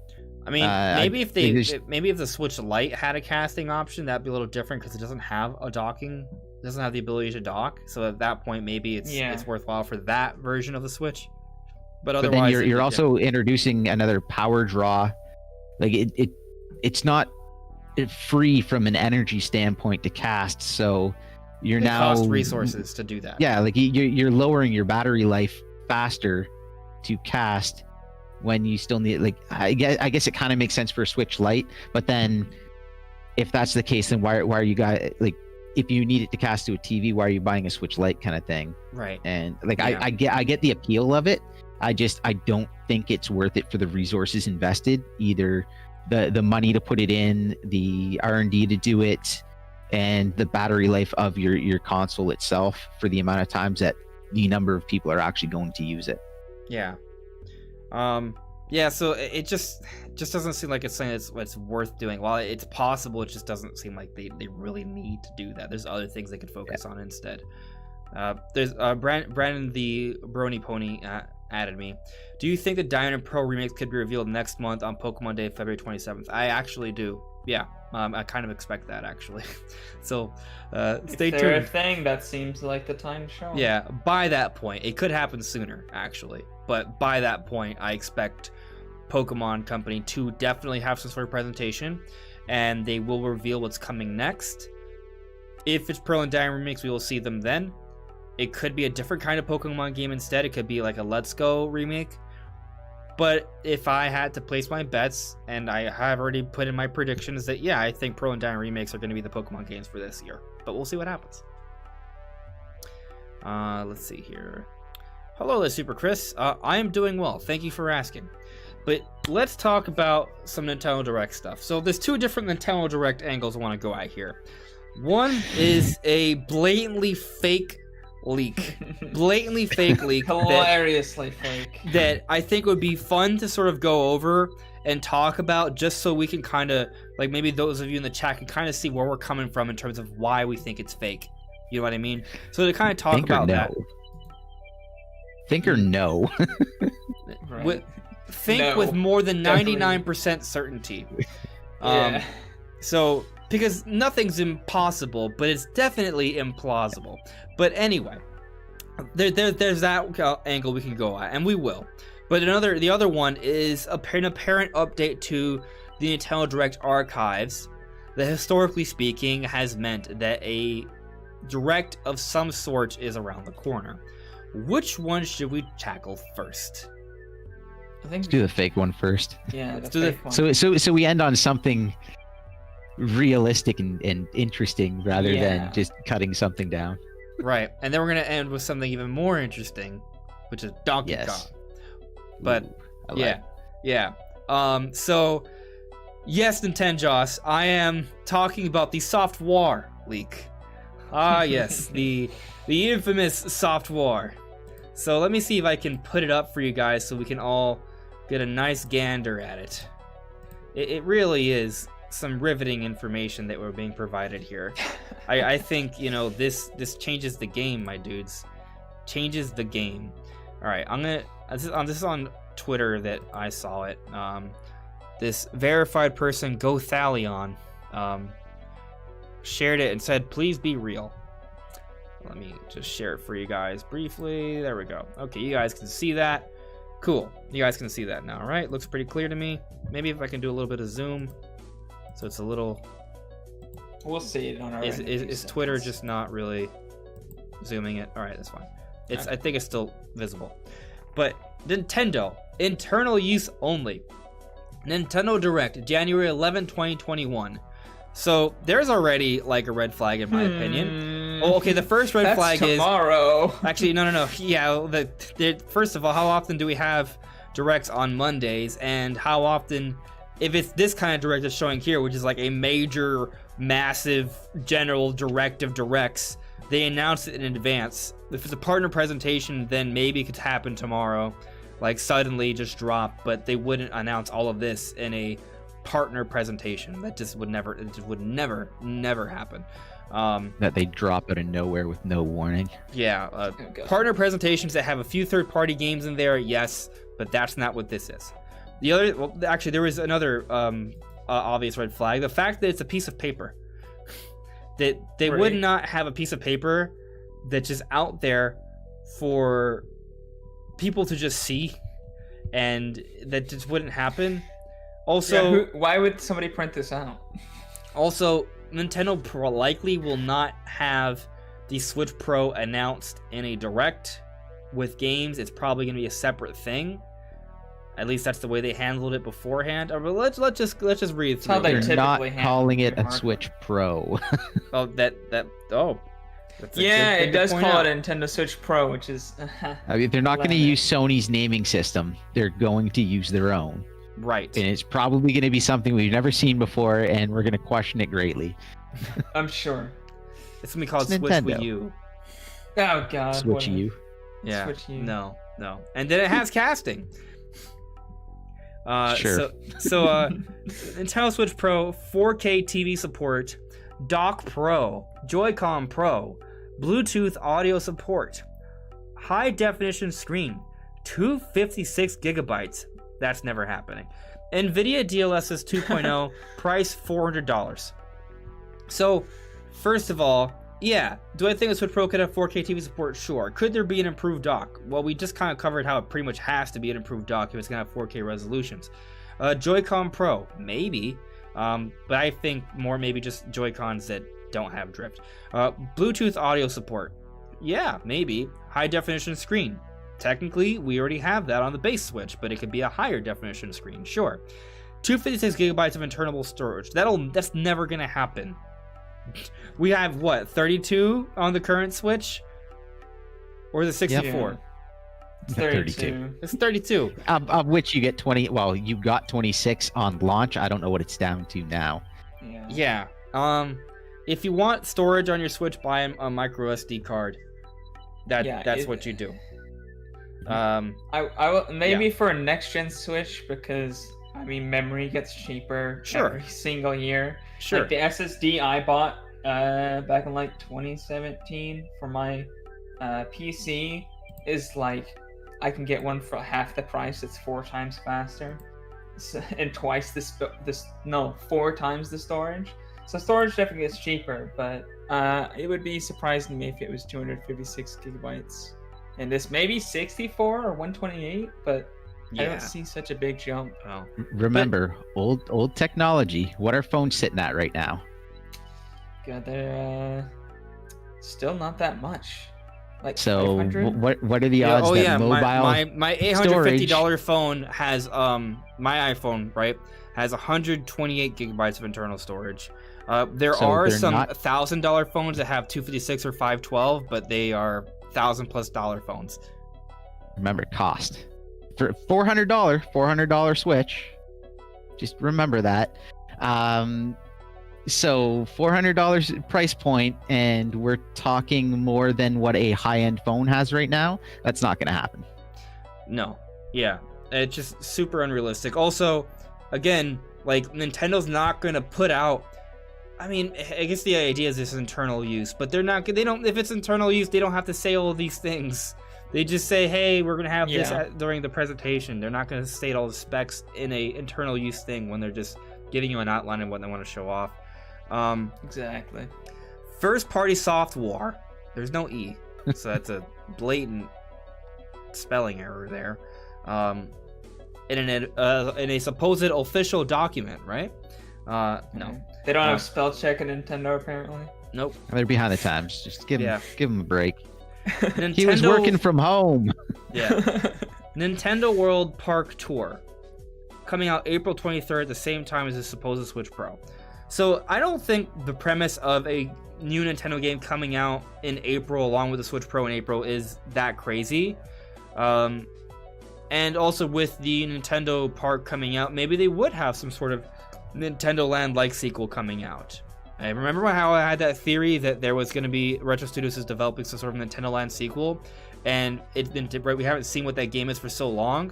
Maybe the reason why is because they were saving that game to come out alongside the grand opening of the Nintendo World Park. That's an interesting theory, I would say. That makes sense. So maybe, but I don't know if that's like a guarantee, right? Mario Kart 9. Spring 2021. Not impossible, but also, given that we just got Mario Kart Live Circuit, Mario Kart Tour is thriving, Mario Kart 8 Deluxe is still the best-selling game on Switch. There are 3 different Mario Kart games selling really, really well right now. Also, this spring, when they haven't announced it yet? I mean, it's possible. If they have a direct tomorrow, and it comes out 6 months later. Oh, wait, spring. This spring, though. It's spring. Spring is... Like, I understood it from Mario Kart 8 Deluxe, because that was just a deluxe version of a game that already comes out, but for a whole new Mario Kart game? Which means it would come out by, like, May, right? Like, at the latest? Yeah. I don't know about that. So 2 and 3, summer 2021. Laughable. I think last year, or the year before, they said they weren't even working on it. No, it's not happening. It's probably not happening this generation. We might get a spin-off. Yeah. So, like, I just want to say that I don't think Nintendo World, Mario Kart 9, Splatoon 3 are all independently, like, impossible to happen again on the Switch. Just, I wouldn't predict Splatoon 3. I wouldn't predict Mario Kart 9. The Nintendo World Park Tour thing, maybe I'll make a video on that. But... yeah, it's just a lot to kind of expect immediately in this soft war category. So, on the note of Super Mario Odyssey 2, I feel like the Mario team is definitely working on something. Donkey Kong. But, if let's say it's Mario Odyssey 2, which I would like it to be, and maybe they are still working on it, Holidays 2021 isn't a crazy idea, but considering that we're getting 3D World plus Bowser's Fury, which is an entirely new area added to the game. The game's had a lot of quality of life improvements this February, and we just got the Mario 35th Anniversary Direct, and they made no mention of a new 3D Mario being about a year away. I just feel like it doesn't seem likely that they would do that. I feel like if they had this massive Mario 35th Anniversary event, and they just decided to not tease a new Mario game, it would be strange. You know what I mean? Like, yeah. I get it that very. So I don't know. I feel like Mario Odyssey 2 could happen maybe next year, but also if the Mario team is actually working on this supposed Donkey Kong game they're going to be talking about later into the podcast, we might not see the next big Mario game until the next Switch comes out. They might want to save a new Mario game for that, because if Breath of the Wild 2 is coming out this year, it's probably going to take them another 3 to 5 years to make another Zelda game, which will probably put them past the next generation system's launch. So they're going to need something big to be... Like 5 to 7. No, because they're not going to be using the same engine. I'm sure. Yeah, they'll but 7's move on to a whole new art Brandon. style. I mean, Breath of the Wild took what, 6 almost? 5 so in a few months. 7? 5 in a few months. Okay, so 4 to 6 then. Point is, I mean, we both agree that it seemed like Breath of the Wild 2 is coming out during the Switch's life cycle. The next big Zelda probably won't be ready for the next generation system. They're going to need something to launch alongside the next generation system. Maybe Mario Kart 9, maybe Splatoon 3, maybe Mario Odyssey 2. In fact, these 3 games, we might not see them for another 2 to 3 years. So, you know, just consider that as a possibility. We may see them sooner, and that'd be awesome, but, you know, Nintendo's going to need something to be the big brand new game to come out for the next generation Switch, and we're probably within 3 years of that. And console development cycles are 2.5 to 5 years. So, you know, we got to start sort of, you know, we can't get everything now, you know? Fire Emblem Echoes Path of Radiance. We could get a Fire Emblem remake this year. I think that's actually not that crazy. Metroid Resurgence. Yeah, it's not that crazy. It just sounds like a nice fan name there. I think we would like to see Metroid 5 or Fusion Echoes or something like that. If this would be alluding to a 2D Metroid, because there's no Prime in there. But fall 2021 is not a crazy idea. Third-party software, huh? Where's the software? No software. They figured out how to spell in between. Damn. Now and, Kingdom Hearts now. Destiny's Embrace. Is that a real thing? I'm gonna assume no. Is that even? I don't know. Of them. It may be, but I'm not a Kingdom Hearts fan, so I don't know. Bayonetta 3, summer 2021. That's actually somewhat reasonable. That could happen. Shin Megami Tensei 5, fall 2021. It's already confirmed for this year. Definitely reasonable. An Assassin's Creed game. And then the crazy stuff happens. Well, at least all those Ubisoft. So all those Ubisoft games. So yeah, all these Ubisoft games coming out. But they are only available native on Switch Pro, and base Switch owners can only get a cloud version. There's definitely gonna be a lot of controversy about that. I don't think a Switch Pro would be able to run them either. For starters, again, it's not going to be called Switch Pro. Right. Yeah. Second of all, even if it runs them, they're not like, they've already done streamed only games in Japan. The infrastructure in the United States is not there. They have said that. It's just not at a point to feasibly believe that enough people could make use of it that would, like, the common experience would be good. They have to like buy servers from Microsoft or something like Sony does. Yeah. Oh, sorry guys. I clicked off the Streamception. Yep.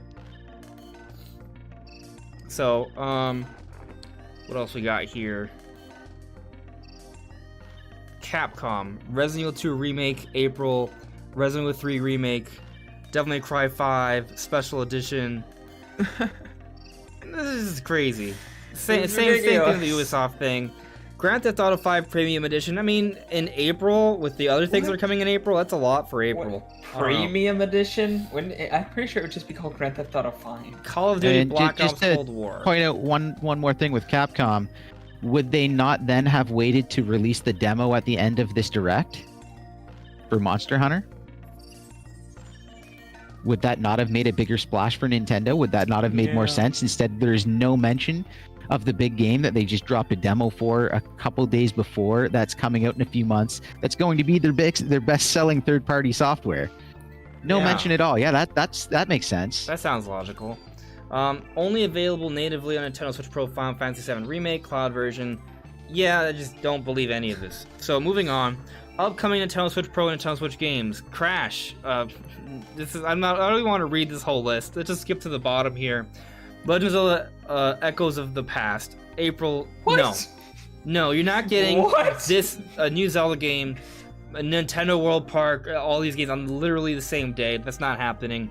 This it's also is not going to be bogus. called Legend of the Echoes, or the hell that was. No. Okay, so remember earlier when I was talking about leaks and people saying, like, they're not even realistic. It's just someone's like wish list, and it gets This a is little bit over the worst fan top. names I've ever heard in That's my what this life. is. That is exactly what this is. The same with like Switch Pro, and it's gonna have all these things, and it's gonna have all this like bleeding edge technology. It's gonna come in at under $400, and this is no different. Like, it's not happening.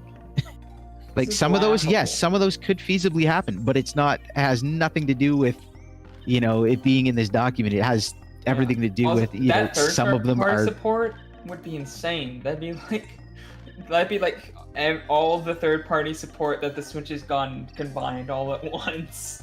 Yeah, I will say, I expect to see more out of Square Enix. I expect to see more out of. I definitely expect more out of Capcom now that the RE engine is up and running properly on the Switch, and they know how to make it run. Clearly, they know how to make it look good. So I wouldn't be surprised to see more Capcom stuff. I also would still be surprised if it comes day and date with anything else. I doubt that works. I would be surprised if that version of RE Engine works very well with games that are built for the main RE Engine. It doesn't. It wouldn't. But it doesn't. They've support said the it. same, yeah. They've said they can release games on the RE engine on the Switch, but it has to be made for the Switch. Yes. They can't port it over afterwards. They It can't wouldn't do it. work. They straight up can't do it. They've said it completely. Yeah. So, I think we all agree that there's just a lot of holes in that. It doesn't really make any sense. And also, I think the most likely thing, like the craziest thing here is that there would be a paper like that just available for us to see. That has never actually happened. It's Ever. someone's wish list. Someone kind of learned how to Yeah. Photoshop something and was like, "Yeah, I'm gonna make this work now." They learned I'll how to print it off use and look Word official. real well. No, they didn't. They missed the red Except line that under they software. Software. Software. Man, I hope we get some They software. Yeah. learned how to use Word semi-competently. So, Kind of There you notepad. go. let's move on to the more Worthwhile. believable Nintendo Direct rumor. So, and because Real. this is based off like tangible information. So, recently people have noticed that the Nintendo Direct archive was updated on the back end again. Historically speaking, this has happened repeatedly over the years. Whenever there's some sort of background update, it means that Nintendo has put something on there potentially. And this usually, whenever this happens, this precedes by a few days a direct of some kind. When I say direct, that is a very loose term. We have the Nintendo Direct, the general one, which we haven't seen since September 2019. We have the Direct Minis. We have the Direct Mini partner showcases. And there's also game-specific directs as well, like the Pokemon Direct or the Monster Hunter Direct. And there was even more recently the Super Nintendo World Direct. So there's a lot of different things that could be a Direct, right? This could maybe be a Pokemon Direct, for example, which we are expecting to have fairly soon. It could maybe be a Zelda Anniversary Direct, which would be really cool. So we don't know what this is. It may not even be anything as exciting as a Zelda Direct. It could just be a partner showcases that announces a couple other things, maybe showcases Monster Hunter Rise again. Definitely a possibility. And that's pretty much it. There's information suggesting that some sort of direct is around the corner. So in the next couple weeks, we may see that, which makes sense. There isn't too many games coming out in January for the Switch, at least from Nintendo. So they may want to at least have some sort of announcement to help sort of, push us into February. Maybe have some shadow drops of like smaller games on the eShop. I could see something like that happening. Could it be a big major general Nintendo Direct? Oh, I would love that. I think it's possible, but we may have to wait until February or March or even longer. Hard to say. What do you guys think? Do you guys think that there is a Direct of some sort around the corner? Go ahead. I think there definitely is one. Whether it's going to be a big blunt one, maybe not quite yet. I think we know, at least for spring, about a lot of big games.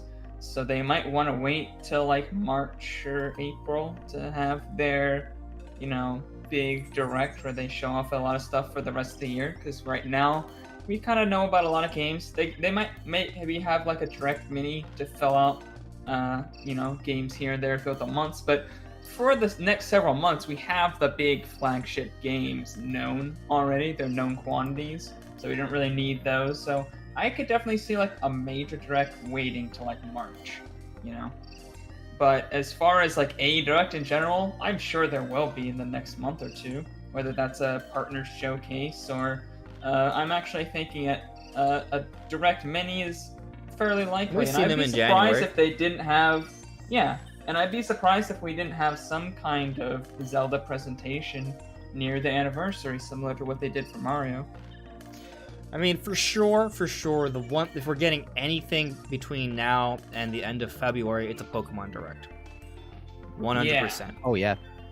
We could, Someone had said that apparently they've cleared out one of the older Pokemon Directs, which again would indicate that there's another one coming in the somewhat near future of who knows how long. and Yeah, that I could mean, be. it wouldn't that be could a be this one. February without a Pokemon something.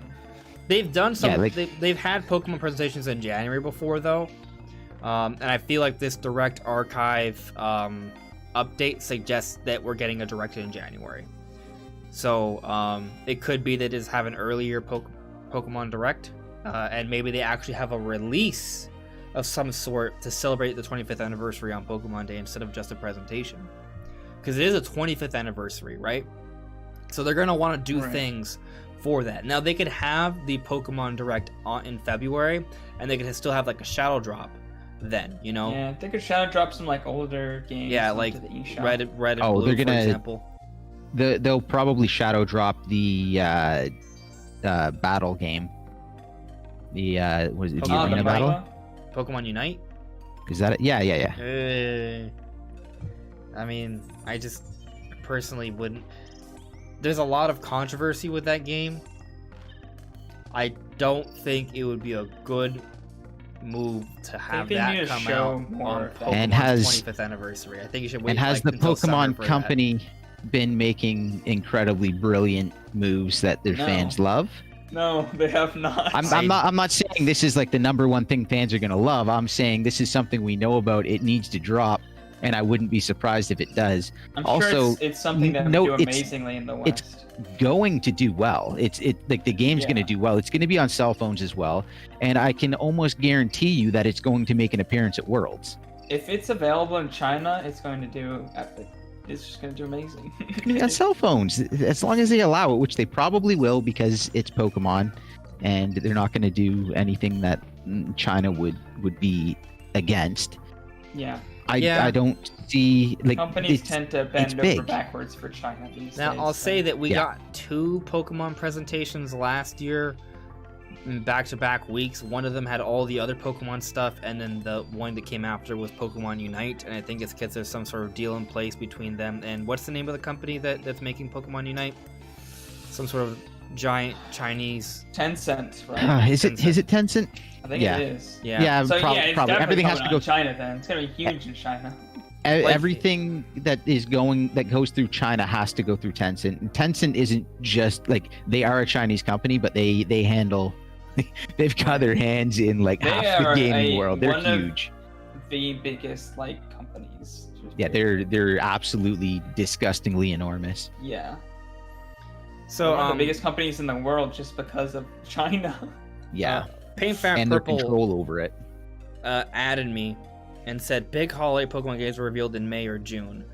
We've seen that in the past, but I don't think that's always the case. I feel like No. recently Was it Sword Pokemon and Sword and Shield. Shield? like was January. In February. Yeah. It was on Pokemon Day, wasn't it? On the 27th or something? I mean, looking it up. It was during that week, I think. At least. Let me see here. I'm looking up the release, the announcement trailer. I feel like it was in January or February. I think it was February. I'm pretty sure it was during January Pokemon 9th. week. Nope, wrong. Sorry, take it back. Wrong one. Yep. Hold on. There might be some noise because I'm checking YouTube. I'm fairly certain it was like February 20th. in the February. 20s. It was Pokemon Day. It Yeah. was Pokemon Day Yeah, 2019. I was right. Yeah. I was right. So No, I mean that was the next generation. That was a whole new generation of Pokemon. They did that on Pokemon Day. So I think they can do a remake, which is technically less ambitious, on Pokemon Day, for sure. So that like they have done that. Like you're not wrong in saying that occasionally they have revealed things as late as May or June. I think they did that for Ultra Sun and Moon, for example. So they could save a remake for later into the year actually, because it doesn't need as much time to be sort of marketed. Same thing for Pokemon Let's Go. I think we had to wait towards like the middle of the year before we got the announcement for that. That's definitely possible. We may have to wait longer, I think, but I don't know. I feel like they're gonna talk about their plans on the 25th anniversary. I just feel like it would be because it's the 25th anniversary. I think they're gonna do some special things, and I think they're gonna want to talk about what they have planned for the year. But we'll see. For sure. Let's see here. What was I gonna say? Beyond Pokemon though, like there is the Zelda Direct, like that could come in February maybe. Although I don't know, like the Zelda thing's kind of interesting because I don't know exactly how Nintendo's gonna do it. Are they gonna have a Zelda Anniversary Direct? Are they just gonna have a couple Zelda things? Are they gonna do something I don't want them to do and just skip Zelda's anniversary and still celebrate it, but celebrate it later into the year? I've seen some people suggest that. I don't. Possible. I don't like the idea of that.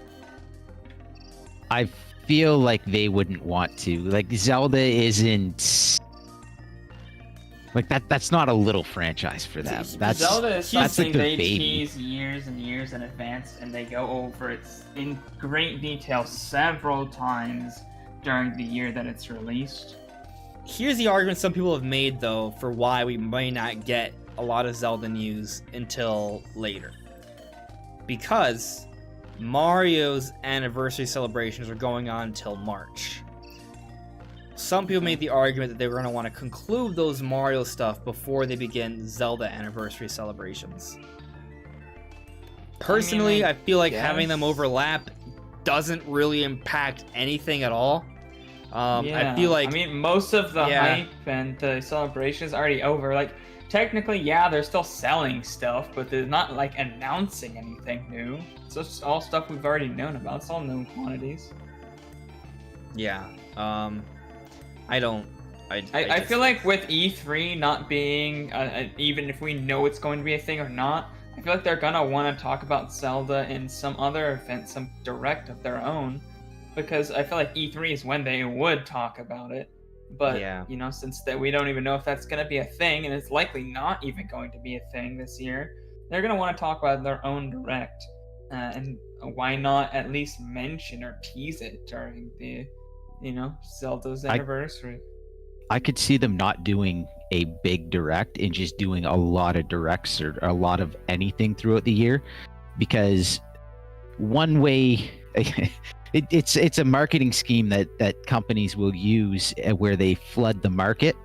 So you'll see it with like I know graphics cards have used it in the past, where they'll flood the shelves with your product. So like Nvidia will release an insane number of different versions and variants of their graphics cards so that they take up the entirety of the shelf.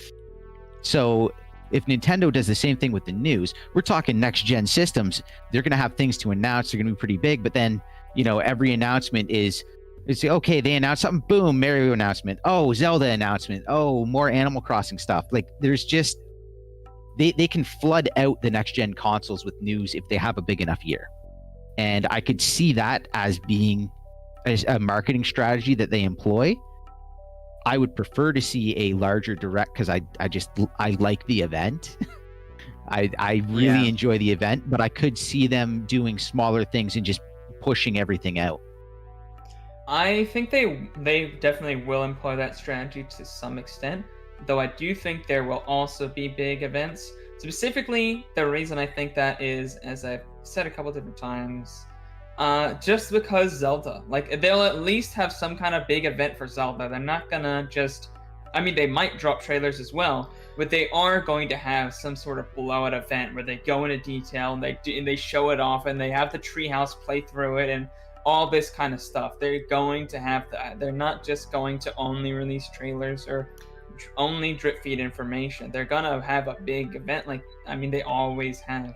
Here's They've the other never thing. not done that. When we had the Age of Calamity reveal, Eiji Aonuma, the Zelda director, said that we would have to wait a bit longer for Breath of the Wild's sequel updates, right? When you say a bit longer, that implies a bit longer, Right. which obviously Well, is super subjective, but like, if we have to Yeah. wait until like E3 before we get an update, that will have been about 9 months or like 10 months of waiting, of a bit longer, you know? I just feel like okay, maybe I'm exaggerating. It's more like 8 to 9 months, but you get my point. Still. That's quite a large window of waiting there to get an update. 3/4 of a year is not, or 2/3 of a year is not Yeah, a little while longer. and that would also we don't require even have confirmation for it coming out this year, which I'd be really ridiculously surprised if it didn't come out this year. And they're gonna, and assuming it does, they're gonna want to announce that it's coming out this year, fairly early on. They're not gonna want to wait till like halfway through the year to confirm the let's date, think most about this for a likely. second. So let's think about the big holiday games that have come out in the previous years for Switch and when Nintendo decided to announce them. So I guess the big holiday game for 2020 is Hyrule Warriors Age of Calamity. They announced that like 2 months before. I think it was in September, around then. But that's kind of a weird. 2020 is a weird year. It wasn't even an internally developed Nintendo game. There was no major internally developed Nintendo game for November. So yeah, I feel like 2020 is a wash. 2019, Sword and Shield was announced in January. That we saw that the announcement trailer was February Pokemon Day. So it was early on in the year when we got that holiday game. And Luigi's Mansion was known about the year beforehand, actually, I think. Yeah. Those September. Right, so those are the holiday games for 2019. We knew about them way in advance. For 2018, it was Pokemon Let's Go Pikachu and Eevee and Super Smash Bros. Ultimate. Pokemon Let's Go Pikachu and Eevee, I think, was like mid-year, May or June, probably May, around then. I think it was May. Yeah, but Yeah, Smash... it was at their event. Yeah, they had it was like their investors event. It was like a couple weeks before E3 or something like that. Very strange. Yeah. Yeah. It was not something like that's when we learned about Pokemon Sleep and all those things. Oh, Pokemon Yeah. Sleep. So that one's closer towards the summertime. So that's kind of a point against what we want to see. But Super Smash Bros. Ultimate came out in December. That was announced in March of 2018. 2017, in January, they basically told us everything. I'd love to see that again. Where in January, they're just like, okay, we're coming out with a whole bunch of amazing games. Here you go. Boom. And what was interesting about 2017 is that we didn't really have time to like, oh man, I wonder what Nintendo's gonna do next. There was no time because we were still playing the games that were coming out like every few weeks, And 2021 I think is gonna be like that, where there's so many different games to play that we're gonna be spending a lot of time just talking about the actual games we're playing, as opposed to just wondering what's next, like having months of nothing, like last year. So I feel like last year, like kind of waiting out and sort of spreading out the announcements made sense because there wasn't that much to play. But similar to 2017, you could make the argument that if you have a whole year of things coming out, maybe you could afford to just announce those things immediately. And in terms of like media attention, you're just focusing on the games that come out month by month. Does that make sense? For sure, but I could definitely see them having some sort of like Zelda event, only pretty much teasing like a very short tease with like the release date for Breath of the Wild, with a promise of actual information soon, or like a very short teaser trailer, and then waiting for like March or April for their big Nintendo Direct to talk more about like actually blow out the game.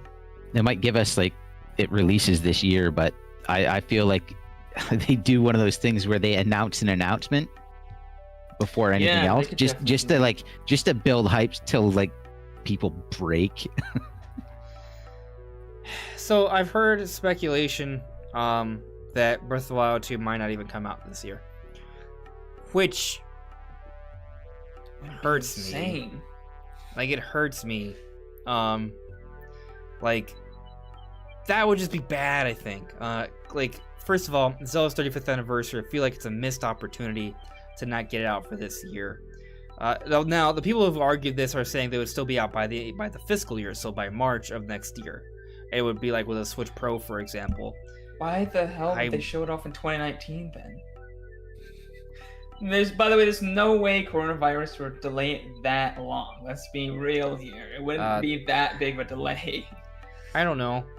Hard to say, but I'll tell you this. I am even more of the belief now than before that Skyward Sword HD is real. I believe it's coming out this year. And if it is coming out this year, it needs to come out in the first half of the year in order for Breath of the Wild 2 to make sense to be the holiday game. In other words, if Breath of the Wild 2 is coming out for the holidays, I think Skyward Sword HD has to come out the first half of the year, meaning that there's like no way Nintendo will skip February and not talk about something Zelda. Like, at least announce Skyward Sword HD by February if it's coming out the first half of the year. Does that make sense? Like, do you guys follow my logic there? That Yeah. if They have to announce something. They don't have to do a direct for it, though. right, No, not necessarily. Like but if it's coming, they're gonna have to announce something. I highly doubt. I would be very surprised if we don't get Breath of the Wild 2. Very surprised. And I would actually be surprised if that's the only thing, especially with a remake. Even if it's remaking one of the old 2D games, I could see that as being a thing. But they already teased Skyward Sword, so I don't know. It just, maybe I'm just kind of grasping at the easiest answer here, but it just, to me, makes sense. so there are rumors coming from Reset Era from Zippo and Nate Drake, basically the same people who told us about 3D All-Stars, Pikmin 3, all the things that came true last year. Same people saying that Skyward Sword HD is happening, for example, right? And that also, some of these people are also suggesting Donkey Kong, a new Donkey Kong game is coming as well. And we'll get to Donkey Kong a little bit later. But I just think Skyward Sword HD is happening. They're gonna have to announce that fairly soon, I think. Like, it makes sense to bring that up for Zelda's anniversary. Like, it makes a lot of sense. And I just would be really shocked if Breath of the Wild 2 didn't come out this year. Because, I mean, granted, delays happen, it's possible. I would be a little disappointed. I feel like the ideal game for the holidays, it would be perfect. And Breath of the Wild 2 coming out for holiday 2021 is 2.5 years after it had its gameplay trailer shown off to us at E3 2020. Well, story trailer, teaser. The initial teaser back at E3 2020. That's 2.5 years. Like, that's a long time, I would say, from announcement to release for a sequel. So, it's already a long time. If they wait even longer, I would say that Nintendo should not have had it then. They should have waited. But, we'll see what happens for sure with that. But let me check on the chat here, and then we'll kind of conclude things. So, is there anything else you guys want to sort of add in terms of like what we might see for this supposed direct that's already archived? No, I think we can move on. No, that pretty much covers it. Okay. Getting just too far into speculation territory for something we're not sure when is going to happen. Yeah. Or if it's going to happen. Yeah. Mr. Goha added me. What do you think about Nintendo buying Next Level Games? Do you think it will influence the future video games of Next Level Games? I do, but perhaps not like... one, it guarantees that Next Level Games will continue to make Nintendo games. They've been doing that already. They've been doing a good job. Luigi's Mansion 3 is a very high quality game, a very good game. I actually played it in 2020. I waited a little bit, and one of my favorite games that I played in 2020. Absolutely amazing. Their Very good technical game. finesse was insane. Yeah. So they're a high quality Western developer that are now fully owned by Nintendo. I think now that they're owned, what that means is they can now share a little bit more technologies and work more closely with other Nintendo developers. Ultimately, what this means is, so they'll get more funding. Development can be streamed a little bit more. Perhaps they can help out with Retro Studios or vice versa, or the EAD teams or Monolith Soft could help out a little bit. There can be more communication there. So I think overall what it means is that the developer will have a bit more funding. Like you said, Brandon, will grow a little bit. We'll have a little bit more knowledge in terms of like how Nintendo develops things and a little bit more help, which ultimately will lead to perhaps maybe faster development cycles and higher quality, bigger games. Maybe not like a significantly more, but like they're gonna be bump up a little bit, I would say. Right. Which may not be super noticeable to us because they already make great games, but it's gonna help them. Yeah. From what I heard, the only real big reason Nintendo bought them was because they were gonna lose them. I mean, yeah, they were having financial issues and they needed to sell to somebody. And after Luigi's Mansion 3, they pretty much proved themselves. So that's might as well. So typical of Nintendo, though. They like Monolith Soft. They worked with Monolith Soft for how long as a second-party studio before they purchased them? They have their first-party studios. They don't need anyone else. If one, like again, this is a situation. So if say they were that close with Ubisoft, while Ubisoft was going through everything and going through like essentially a hostile takeover, I wouldn't have been surprised if Nintendo just swooped in and bought them. Like this is someone, again, Ubisoft's not close to Nintendo in that same way where they're making specific properties for them. And only for them, basically. Luigi's Mansion. Like again, Nintendo is going to bail out a company like that. So it wouldn't surprise me at all if they were didn't do it for Rare in issues. But that was a long time ago. It was very different times. Yeah. I wouldn't be too surprised if they eventually ended up buying like Platinum Games. Oh, I wouldn't be. Well, it depends. If Platinum Games is perfectly fine, because Nintendo's not in the business of. I think Platinum Games isn't having super good financial right now. They're kind of going through some hardships. They gotta be. I know. So. They can't be doing too bad. The money that they got from Microsoft for what was the game that never came out? Oh yeah. Like they might not have made the sales for it, but they still guaranteed, even though the game was canceled, they still got.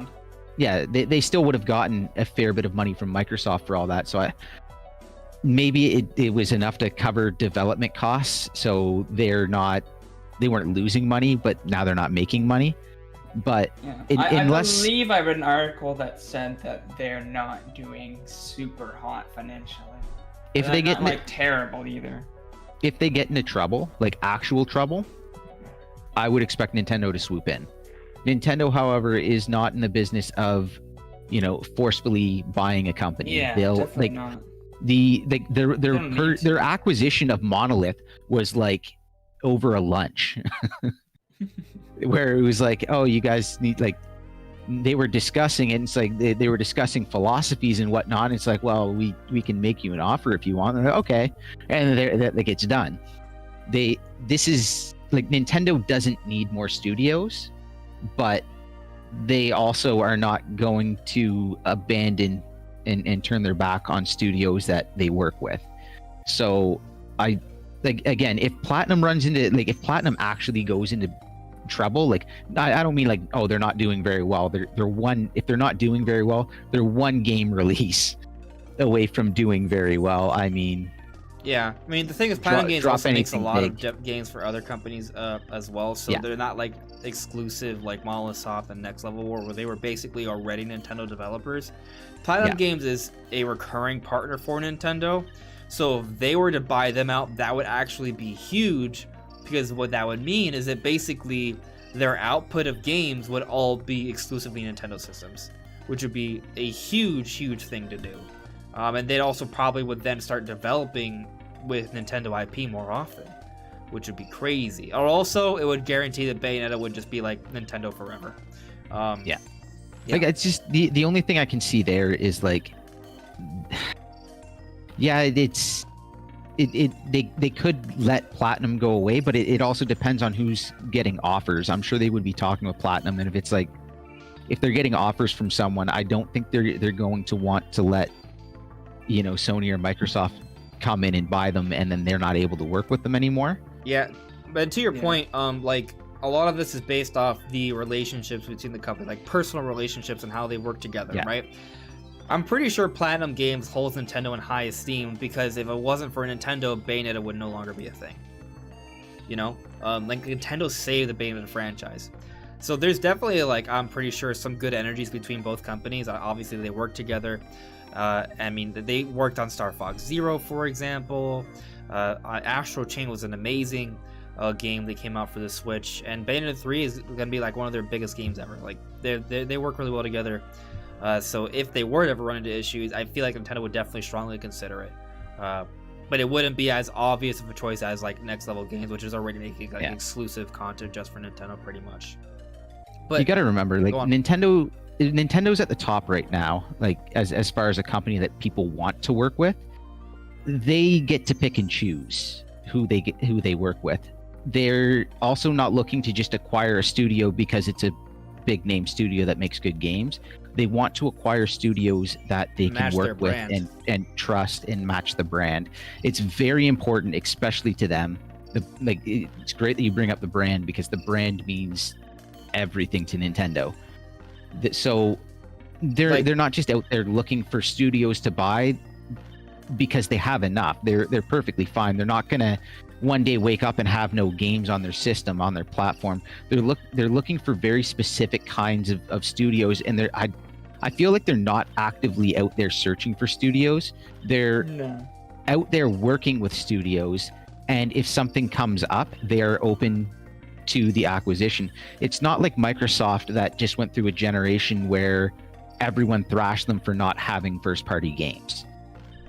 You know, it's not like, you look at Microsoft last gen, like, what do they have? They got Forza, they've got Halo, they've got Gears, and like, what else really? And then they start buying all these studios, and now they look really interesting.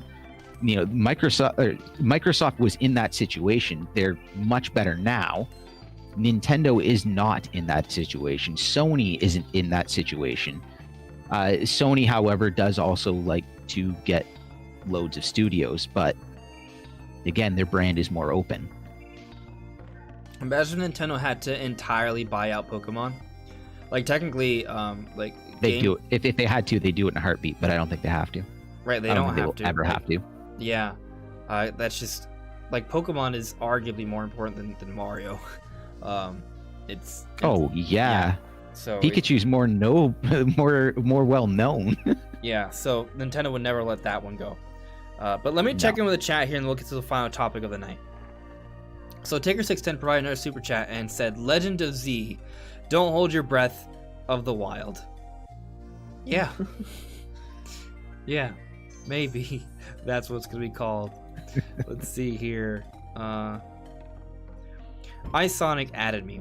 I hope for a Donkey Kong Direct for his 40th anniversary. I also hope for a new Donkey Kong game, as well as a port of Donkey Kong Country Returns in HD. What do you expect or want?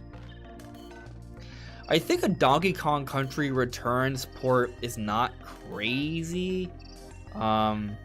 Like, they could do that, I guess. The problem is it's not an HD game, so that would require, like, some development time. It's not like it would require more work than a Wii U port, you know? So that's why I'm not sure if they would do it. Based off what we're going to be talking about shortly, I expect a new Donkey Kong game fairly soon. But of course, me fairly soon isn't this year, right? Maybe that's next year. Maybe there's room to have a Donkey Kong Country Returns port come out this year instead. It's possible. But right now, I'm just expecting one Donkey Kong game, but it's going to be a good one.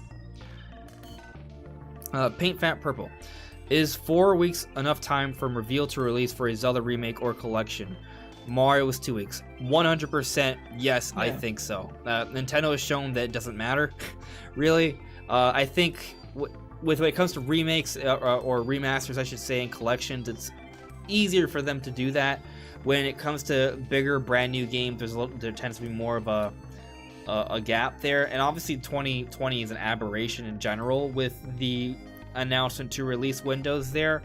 But yes, I think a Skyward Sword HD could be announced in February and come out in March, as I've been predicting for a while. Could totally be wrong. It could be more of a summer thing, but you understand my point that, yeah, I agree. It could just be 4 weeks. That's totally possible.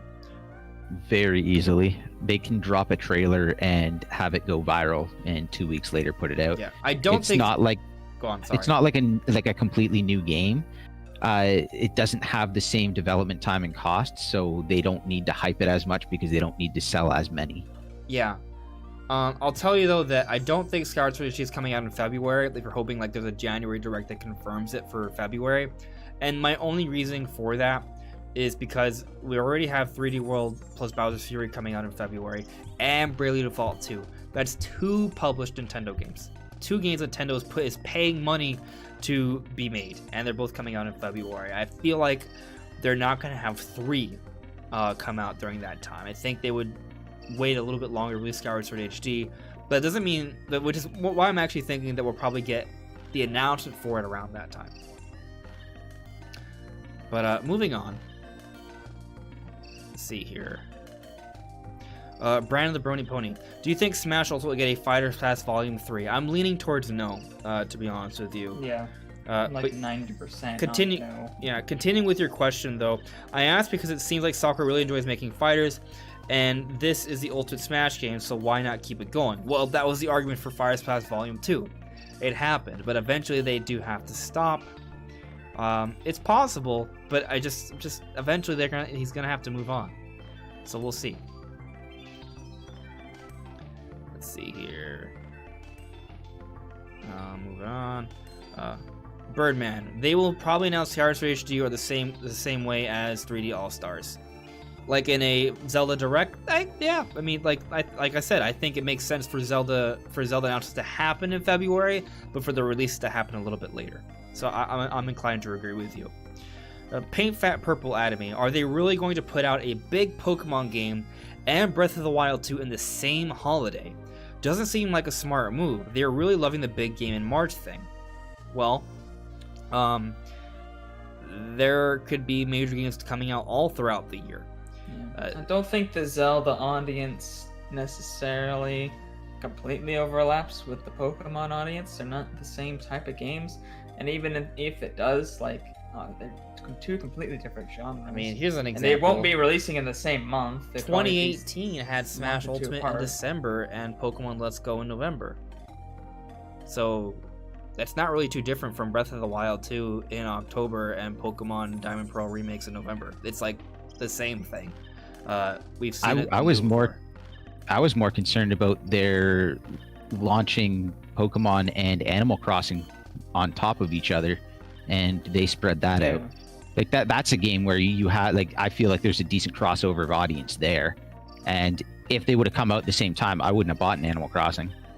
So yeah. I'm actually quite happy it got pushed. Yeah, considering the audience is also important too. Like, Pokemon is more of a casual kind of game. Not saying there isn't a hardcore aspect. I'm a competitive Pokemon player, I get that, but overall, in terms of like sales and marketing, it's more of the mainstream casual thing.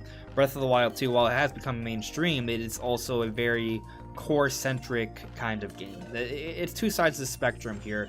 So similar to 2018, they could have a Pokemon, where they have Pokemon in Smash, they could have Pokemon in Zelda. I do think they should have a 1-2 punch for the holidays, actually. So, you know, and also, like, what, in 2019 they had Luigi's Mansion in October and Sword and Shield in November, and then before that they had, like, September had Link's Awakening, and they also had Dragon Quest XI's, and then what was 2017? 2017 Xenoblade 2 in December, Mario Odyssey in October. I don't remember what came out in November. They had like a game a month there, didn't they? Pretty much. Yeah. So I think it'll be fine. Though it's my prediction that actually we'll get both Pokemon and Zelda at the end of the year. So we'll see what happens though. Ronnie Fazio. I'm sorry, my chat updated. I didn't get to read your comment. There you go. Ronnie Fazio added me. I'll be excited for a new Donkey Kong Country, and I know it's the cream of the crop. I just love to see a 3D Donkey Kong game. It's been a long time.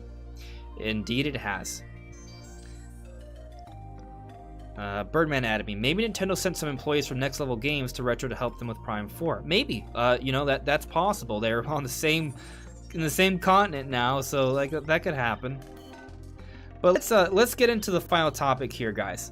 So, Donkey Kong. I've been talking about it throughout the podcast. I have a video on it. You can check it out. I put it out a couple of days, like yesterday. But yes, basically, I think a Donkey Kong game is happening. And the reason why I think it's happening is because, well, a number of things. But the sort of, I guess, inciting incident for this topic, though, are rumors that are being discussed on Reset Era from Zippo, from Nate Drake, multiple people that have rumored things in the past, like 3D All-Stars and the partner showcases, and all of that came true. So, same sources here. They're saying Donkey Kong's happening. And it makes sense, I think. Because one, Donkey Kong's 40th anniversary is coming up. That's right, 40 years. In 1981, Donkey Kong, the arcade game, came out. It came into the West. It's what popularized Nintendo. It's what turned it into the company we know as today. It became a huge phenomenon. So it's a very important game to Nintendo history. If Donkey Kong didn't happen, Nintendo probably wouldn't have created consoles. Like it's a huge deal. So it's very important to Nintendo's history, and based off how Nintendo's been celebrating different things for the different anniversaries, I think Donkey Kong's definitely a strong candidate. Obviously they did Mario, but they also did Fire Emblem with some sort of a release. We have evidence for Zelda. We already know they're going to do something for Pokemon because we've already seen the 25th anniversary logo. Now I understand Pokemon Company handles that, but it's still associated with Nintendo. Point is, right now, celebrating the 5-year interval anniversaries is a thing. And it makes sense because the way social media works now, I'd say, because it creates that conversation, it's more marketing there. So it's not just that they care about the anniversary and they want to celebrate it because they love the franchise and they want everyone to love their franchise. It makes sense from a business perspective because it's more reason to talk about the game during the anniversary, which just creates more sales. So you got that. But there's also the Super Nintendo World Park. We've seen data mines on the mobile app for different Donkey Kong things that are going to be a part of the park at some point. We saw like blueprints and actual photos of mock-ups for a Donkey Kong part section to the Nintendo World Park. So that's probably the next expansion that's coming up for the Nintendo World Park. Why have an expansion of Donkey Kong if there's not any sort of major new Donkey Kong game to sort of push that? Well, they were going to get a Donkey Kong game first, perhaps this year, and we see that expansion next year or the year after. So they're going to kind of need something there. And then on top of that, a few months ago, we saw that the Nintendo EPD group was hiring for 2D development. The same team that is the Super Mario team that made Super Mario Odyssey. And that's part of the rumor, by the way, that the Super Mario Odyssey team is the one developing this new Donkey Kong game. Now, based off what the people from Reset Era are saying, it seems like this is going to be more on the 2D side of things. Not entirely set in stone, we don't know for sure, but that seems to be what they're hearing. I think maybe more like a 2.5D sort of situation, but at the same time, if it's the Mario Odyssey team developing it, definitely curious about how that'll go. But keep this in mind as well. The Mario team, who also made the Galaxy games, before they made the Galaxy games, you know what they made? They made Donkey Kong Jungle Beat, a side-scroller Donkey Kong game, before Retro Studios took the helm of the Donkey Kong Country games. And Retro Studios doesn't seem to be working on Donkey Kong right now. So for all those different reasons, a new Donkey Kong game seems pretty likely, I'd say. And I think probably we'll get an announcement for it this year. I don't see why not.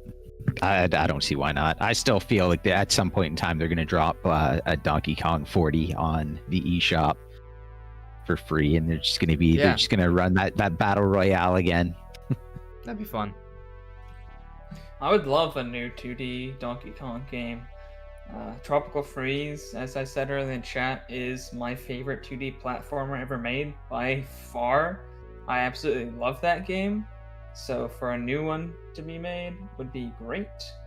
Obviously by a different studio, but the Mario Odyssey team really showed themselves to be talented, so I definitely think they could do a fantastic job. But what would be crazy, and what I think both you, Andres, and me want most would be a 3D Donkey Kong game. It just seems less likely, just because 2D Donkey Kong is really where the sales have been, and the one 3D Donkey Kong that was ever made wasn't really received that well. But just imagine it. It'd be insane. It'd be epic. It'd be amazing. But yeah, I'd still definitely take a 2D Donkey Kong game any day.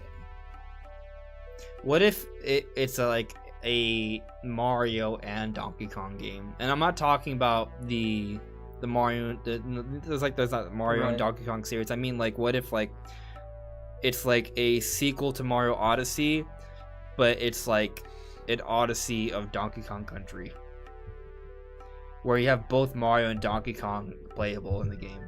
Like, this is more like a dreamlike scenario here, but if you play Mario Odyssey, like, Donkey Kong is part of the world. Like, New Donk City, like, that's all part of it there, the lore. So I don't actually think it's that far-fetched. Like, if you're going to have a Mario Odyssey-style sequel, one way to get away with doing it, and not have, and even though we have a Mario game coming out this year, it's because it's more of a Donkey Kong game that also has Mario. I could see not saying that's likely, like just Donkey kind of more Kong like pie in the sky being able to be taken over by Cappy or something like that. That's the only way I could see that happening realistically. Yeah, I don't know. I don't see it happening, but this is Nintendo we're talking about, so I mean, like, nothing is really off the table. And I can see them doing something like that just to be crazy. It would be one of those things where people are like, what? Why would you? What's going on? And then it comes out and people are like, oh, this is really good. We can't play as Luigi, but we can control Donkey Kong. I feel like that would be a Mario Rabbids situation where everyone just hates on the game until they play it and they're like, oh my god, this is amazing. Yeah. It'd be very cool. The team has been working on things since 2017. They got something in the works. But at the same time, as we were talking about earlier, we're not at the end of the Switch's life cycle yet, but we are at that point where if we don't see, if we get like a Mario Odyssey 2 now for 2021, that would probably mean that there won't be a brand new 3D Mario ready for the launch of the next generation Switch, because it's going to take like 3 years to be made at least, you know? So, unless you expect Switch, Super Switch or Switch 2 to come out in 2024. Like, I think that's a little bit too late. But you guys understand my point, right? Like, so if they come on the Mario Odyssey for this year, I don't see how they'll be ready for another 3D. Well, I mean, maybe they could, but they would have to like jump right into it. Like, if there's not a 3D Mario this year, then I feel like they're saving it for, like, I mean, I guess they don't have to launch with a 3D Mario, but usually you see a 3D Mario early on in every console's life cycle. The next generation, within the first 2 years, Mario, Splatoon, Zelda, Smash Bros, Animal Crossing, they need to get in order to actually push a new platform. Yeah, they push their new platform. They have to have those big properties there that are the annual properties. They have to come early and they have to be supported throughout the life cycle. And then after that, you start like year. Even in the first 2 years at this point in time, I'd even say Fire Emblem. And also Pokemon's part of that too now, because it was always the case with the handhelds, but now, yeah. But then, like, you gotta imagine that at some point in time, it's going to be Fire Emblem or Xenoblade. One of those two have to be in the first 2 years, or else you're not going to bring over your RPG fans, like your non-Pokemon RPG fans. Like, they need these things ready to go. So I feel like even now it's a timing game for them. It's like the development needs to go smoothly now so that their next project will be out within those first 2 years. Now, granted, they can always fall back on Monolith. Luckily, they're very fortunate in that way, but you can't fall back on Monolith for everything all the time and expect them still to produce a game. I don't know if they, like, yes, they did it with Xenoblade Chronicles 2. I don't know if they can do another game like that with like 20 some people on staff. Yeah, I don't know. Like that's pushing it. Like I feel like that's just a very special situation. If you expect that all the time, it's not gonna work out. Yeah, it's I don't know. I mean, is it possible that I'm just kind of going back to the Mario thing? Like, at this point, I don't think Mario Odyssey 2 is coming out this year, because if the Mario team is working on a Donkey Kong game, they're obviously going to prioritize that. That would come out first. And then they also had the 3D World thing that comes out this year. Maybe we see Mario Odyssey 2 in next year in 2022. And let's say that go on. If they're just working on a 2D Donkey Kong game, it's possible that they don't have every single one of their staff on it. I'm not sure how big the studio size is, but I imagine it's pretty big, and it's got a pretty decent budget, obviously. They could get more. So they could, they could definitely have been working on Donkey Kong alongside a sequel to Mario Odyssey. Plus, Odyssey sequel, same engine, a few changes, and then it's just world building. So yeah. I mean, look how quickly they got Galaxy out. Yeah, I feel like they have the resources to do it, and if they want to take their time, I could be late in the life cycle, but they could do it. Sorry, I keep cutting you off. What were you gonna say? No, I'm good. Go for it. What I was gonna say is that, like, on the one hand, like, you're gonna want to have games to be ready for the next Switch's launch, right? But depending on how fast they think they develop Mario, maybe they could come out with a Mario Odyssey game in 2022.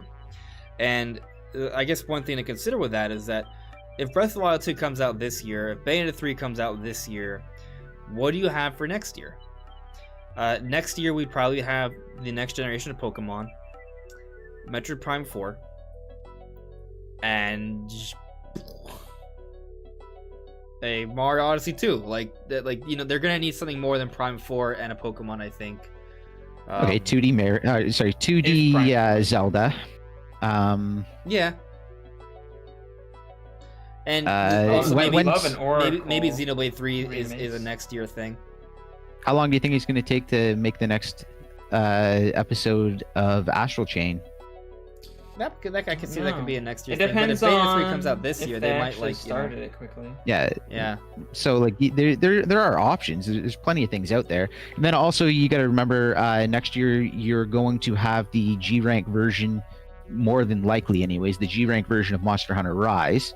So that's another major release plus DLC throughout the entire thing. Monolith Soft is definitely either coming out with the game this year or next year. They've been working on that medieval game since early 2018. They've shown they can make games in 2 years if they need to. So 3 or 4 years is definitely enough time for them to make a game. Especially since it doesn't seem like it's going to be an actual Xenoblade game. It might be an entirely new IP. So it might, it might take a little bit more time for them. So 3 or 4 years might make sense. So I think they're going to get something out this year or next year, whether that's Xenoblade Chronicles 3 or this medieval project, whatever the heck that is. It's unknown, but they typically get out games pretty quickly, so I wouldn't be surprised. I would actually be more surprised if they didn't come out with something in the next year or two. If they didn't, I would be very worried about the game and its development, because as soon as a game starts getting really long in development, it's not too often, like everyone is like, oh, it's been in development for 6 years, 7 years, 8 years, this is gonna be the best game ever. No. Only if it's Breath of the Wild. The Breath of the Wild was an anomaly. That's not the standard. When a game gets beyond 5 years, generally that means that there's some major issues going on with the game. Or Final Fantasy since basically Final Fantasy since what? 13. Yeah. But I mean, so it's really hard to kind of figure out what's happening in the future, right? But like right now, I feel like for 2021, because of 3D World, because of, I feel like there's fairly decent information suggesting the Mario team's working on a Donkey Kong game. I'm not expecting Mario Odyssey 2 this year at least, right? Donkey Kong though, I think is happening. I think it, based on the rumors, it seems more of a 2D side of things. But like, you kind of look at what we're getting for this year, right? Like maybe like a 2.5D Donkey Kong Country kind of game. And then you also have I'd be down. You got that. You got at least Metroid Prime Trilogy, but rumors are suggesting maybe Metroid Prime Trilogy and 2D Metroid, right? You have Pokemon Snap. You have, obviously, we have the Monster Hunter games, which are really big. You have the Shin Megami Tensei games are really big. No More Heroes 3, which is really big. Skyward Sword HD. Maybe Breath of the Wild 2 and a Diamond Pro remake to close out the year. Like, and I mean, and we're getting 3D World and Bravely Default 2 in February. Like, there's a lot of... That's a lot of stuff. Plus, I haven't talked about this yet, but there's also HAL. They've been teasing something Kirby. There could be a new Kirby game coming out this year. They come out with Kirby games quite frequently, actually. So that could be the case. And I'm just going to throw it out there. Like, I think we eventually have to get another IP revived, be it Wave Race, F-Zero, Kid Icarus, Punch-Out, Mario Strikers. A lot of, like, I feel like there's always gonna be like maybe like that one like surprise Nintendo game that's been developed that we didn't know about. One of those. Golden Sun, yeah. Like you can go on forever with Nintendo with IPs that aren't in use right now. Yeah. They're talking about it in chat. F-Zero. Like they have a ton of inactive IPs that if they want to use them, they can dig deep and they can grab whatever they want. And right now, like, if they want to bring back an IP, the Switch is the perfect time to do it. If they have an IP that's struggling, now's the perfect time to do it. If they're in a really good position right now, which is whether or not they had the foresight to know they were going to be in the position. Right, because it's not like they can develop a game that would take 3 years in a year. That's not how it works. Yeah, like you need to have the foresight to know that you're going to be in a position to be like, yeah, this thing's like, we're hot. Let's transition into this game and get it running because it's actually going to sell and revive a franchise for us. Like they managed to make the push with Fire Emblem, and the brilliant move. They managed to do very well with Fire Emblem, and Fire Emblem's like really got a lot of momentum right now. So they can do that with other IPs. If they can figure out what on earth they're going to do with it, this would be a good time for a Star Fox to come. Because everything is selling right now, and if they can have a decent idea of what they want to do with Star Fox, they can get it up and running, get it sold to people, have people like it, and then the IP is back. It's just they don't seem to know what they want to do with it right now. They have no clue what they want to do with that franchise. I feel like that one might slip away. Like, it's almost at this point in time a good idea to let it slip away for 10, 15 years and bring back something else. Miyamoto was talking about how they barely even let him make Star Fox Zero. Like, he had to coerce them into letting him make that, and then that was a horrible flop. So I'm sure Nintendo doesn't have any interest in making a new Star Fox game at this point in time. They probably didn't put a lot of budget into it. I mean, no. Like, right now, we know Nintendo's trying to get Metroid back. So that's one of the less successful franchises Nintendo's going deep into bringing back. Prime 4 is going to be one of Nintendo's biggest games ever. We're talking about like Zelda levels here. So you got that. So it's not like Nintendo doesn't try to bring back some of their franchises. And Nintendo obviously does care about Star Fox to some extent, because we did get the Star Fox content in Starlink, for example. And on that note, we did get the Donkey Kong content in Mario Rabbids as well.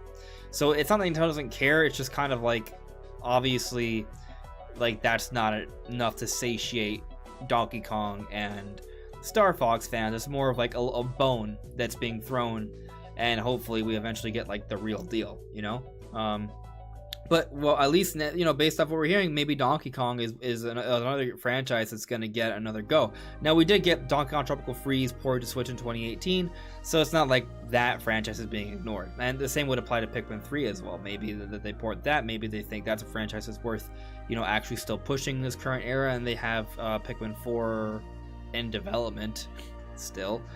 So, there's different things. Absolutely. But, I'm excited for what's going to happen this year. A lot of different options, of course. Not everything is going to be in this year, but it is looking like this year is going to be a very strong year. I am very excited for the idea of a new Donkey Kong game. So I hope if it is, I hope it's announced this year, obviously, but I hope it also comes out this year. I would like to see Donkey Kong come out for the 40th anniversary. That'd be really cool. But oh yeah, we will see what happens. Do you guys have anything else you want to bring up before we call it a close? I do have one question for you guys. Yeah. Since it looks like this year is going to be very big, or at least it has the possibility of being very big, and there's a lot of anniversaries being covered, do you think they're going to end up pushing a bunch of games back till next year that aren't anniversaries just to fill up next year? To have 2 strong back-to-back years? Or do you think they're going to just overload this year and try to say, again, like push the new consoles out? Right. Going off of previous patterns, they typically have a very, very strong year, and then the next year is sort of slower, and then they have another ridiculously strong year, and the next year is kind of slower. So they seem to be following that pattern. So I wouldn't be too surprised if they just are like, you know what, games are ready, let's just have 2021 be a banger. And I mean, they've done that for months of the year too. Just look at September 2019. There was no reason to release all those games in September, but they were ready, and the Switch Lite was coming out, so they're like, why not? So the other angle to consider here is that, sure, you could argue that you're saturating the market by releasing a lot of games close to each other, but here's the thing. Right now, the Switch is thriving. The longer you wait to release a game, a franchise, it's less time for that series to thrive on the system while it's still has a very healthy active user base. So even though they may shove out like 25 Nintendo published games this year, you say that's crazy, but if you look at the number of published Nintendo games throughout the year, it's not that crazy of a number. Let's say they shove out a lot of games. Obviously, some of those games would be like smaller eShop titles and things, but the point is, they could bring out a lot of games this year, more than one game per month. And it may seem like a bad idea on the surface, but they're getting these games out now while the Switch is thriving, and most Nintendo games are evergreen titles, meaning they will continue to sell. So, they may want to get out a new Donkey Kong game, because that's the kind of game that would be an evergreen kind of title, you know what I mean? Getting out something Metroid as well. Metroid is a franchise that I think would continue to sell. And obviously there's other franchises. Diamond Pearl remakes would be a big deal. Breath of the Wild 2 is going to be a big deal. So I feel like, to your point, Brandon, we've seen how Nintendo, instead of trying to pace things out year by year and have it be balanced every year, they shove things in one year and then have a dead year the next year. Like that's what they've done. So I feel like, and that's probably what's gonna happen. It is not impossible though that some games, especially games that haven't been announced, are quietly pushed into next year. Yeah, they'll save to some your things, point, but they do that all the time. So there definitely could be a game or two that is like that. But especially if there's like a Switch revision this year, a big Switch revision, they'll definitely want to put a ton of games like they did for the Switch Lite all at the same time. Yeah, that period was kind of a ridiculous period. Just off the top of my head, like summer to holiday, like that final half year, maybe like I would say like June to November, or like May, August. Like, well, I want to include Mario Maker 2. Mario Maker 2, they made it May to November, like at 6-month period. You got Super Mario Maker 2, Fire Emblem 3 Houses, Astral Chain, Daemon X. These are all published Nintendo games. Daemon X Machina, Link's Awakening, Dragon Quest XI's, Luigi's Mansion 3, Pokemon Sword and Shield. And there's probably a couple other little things I'm missing out there, but that was all within a 6-month period.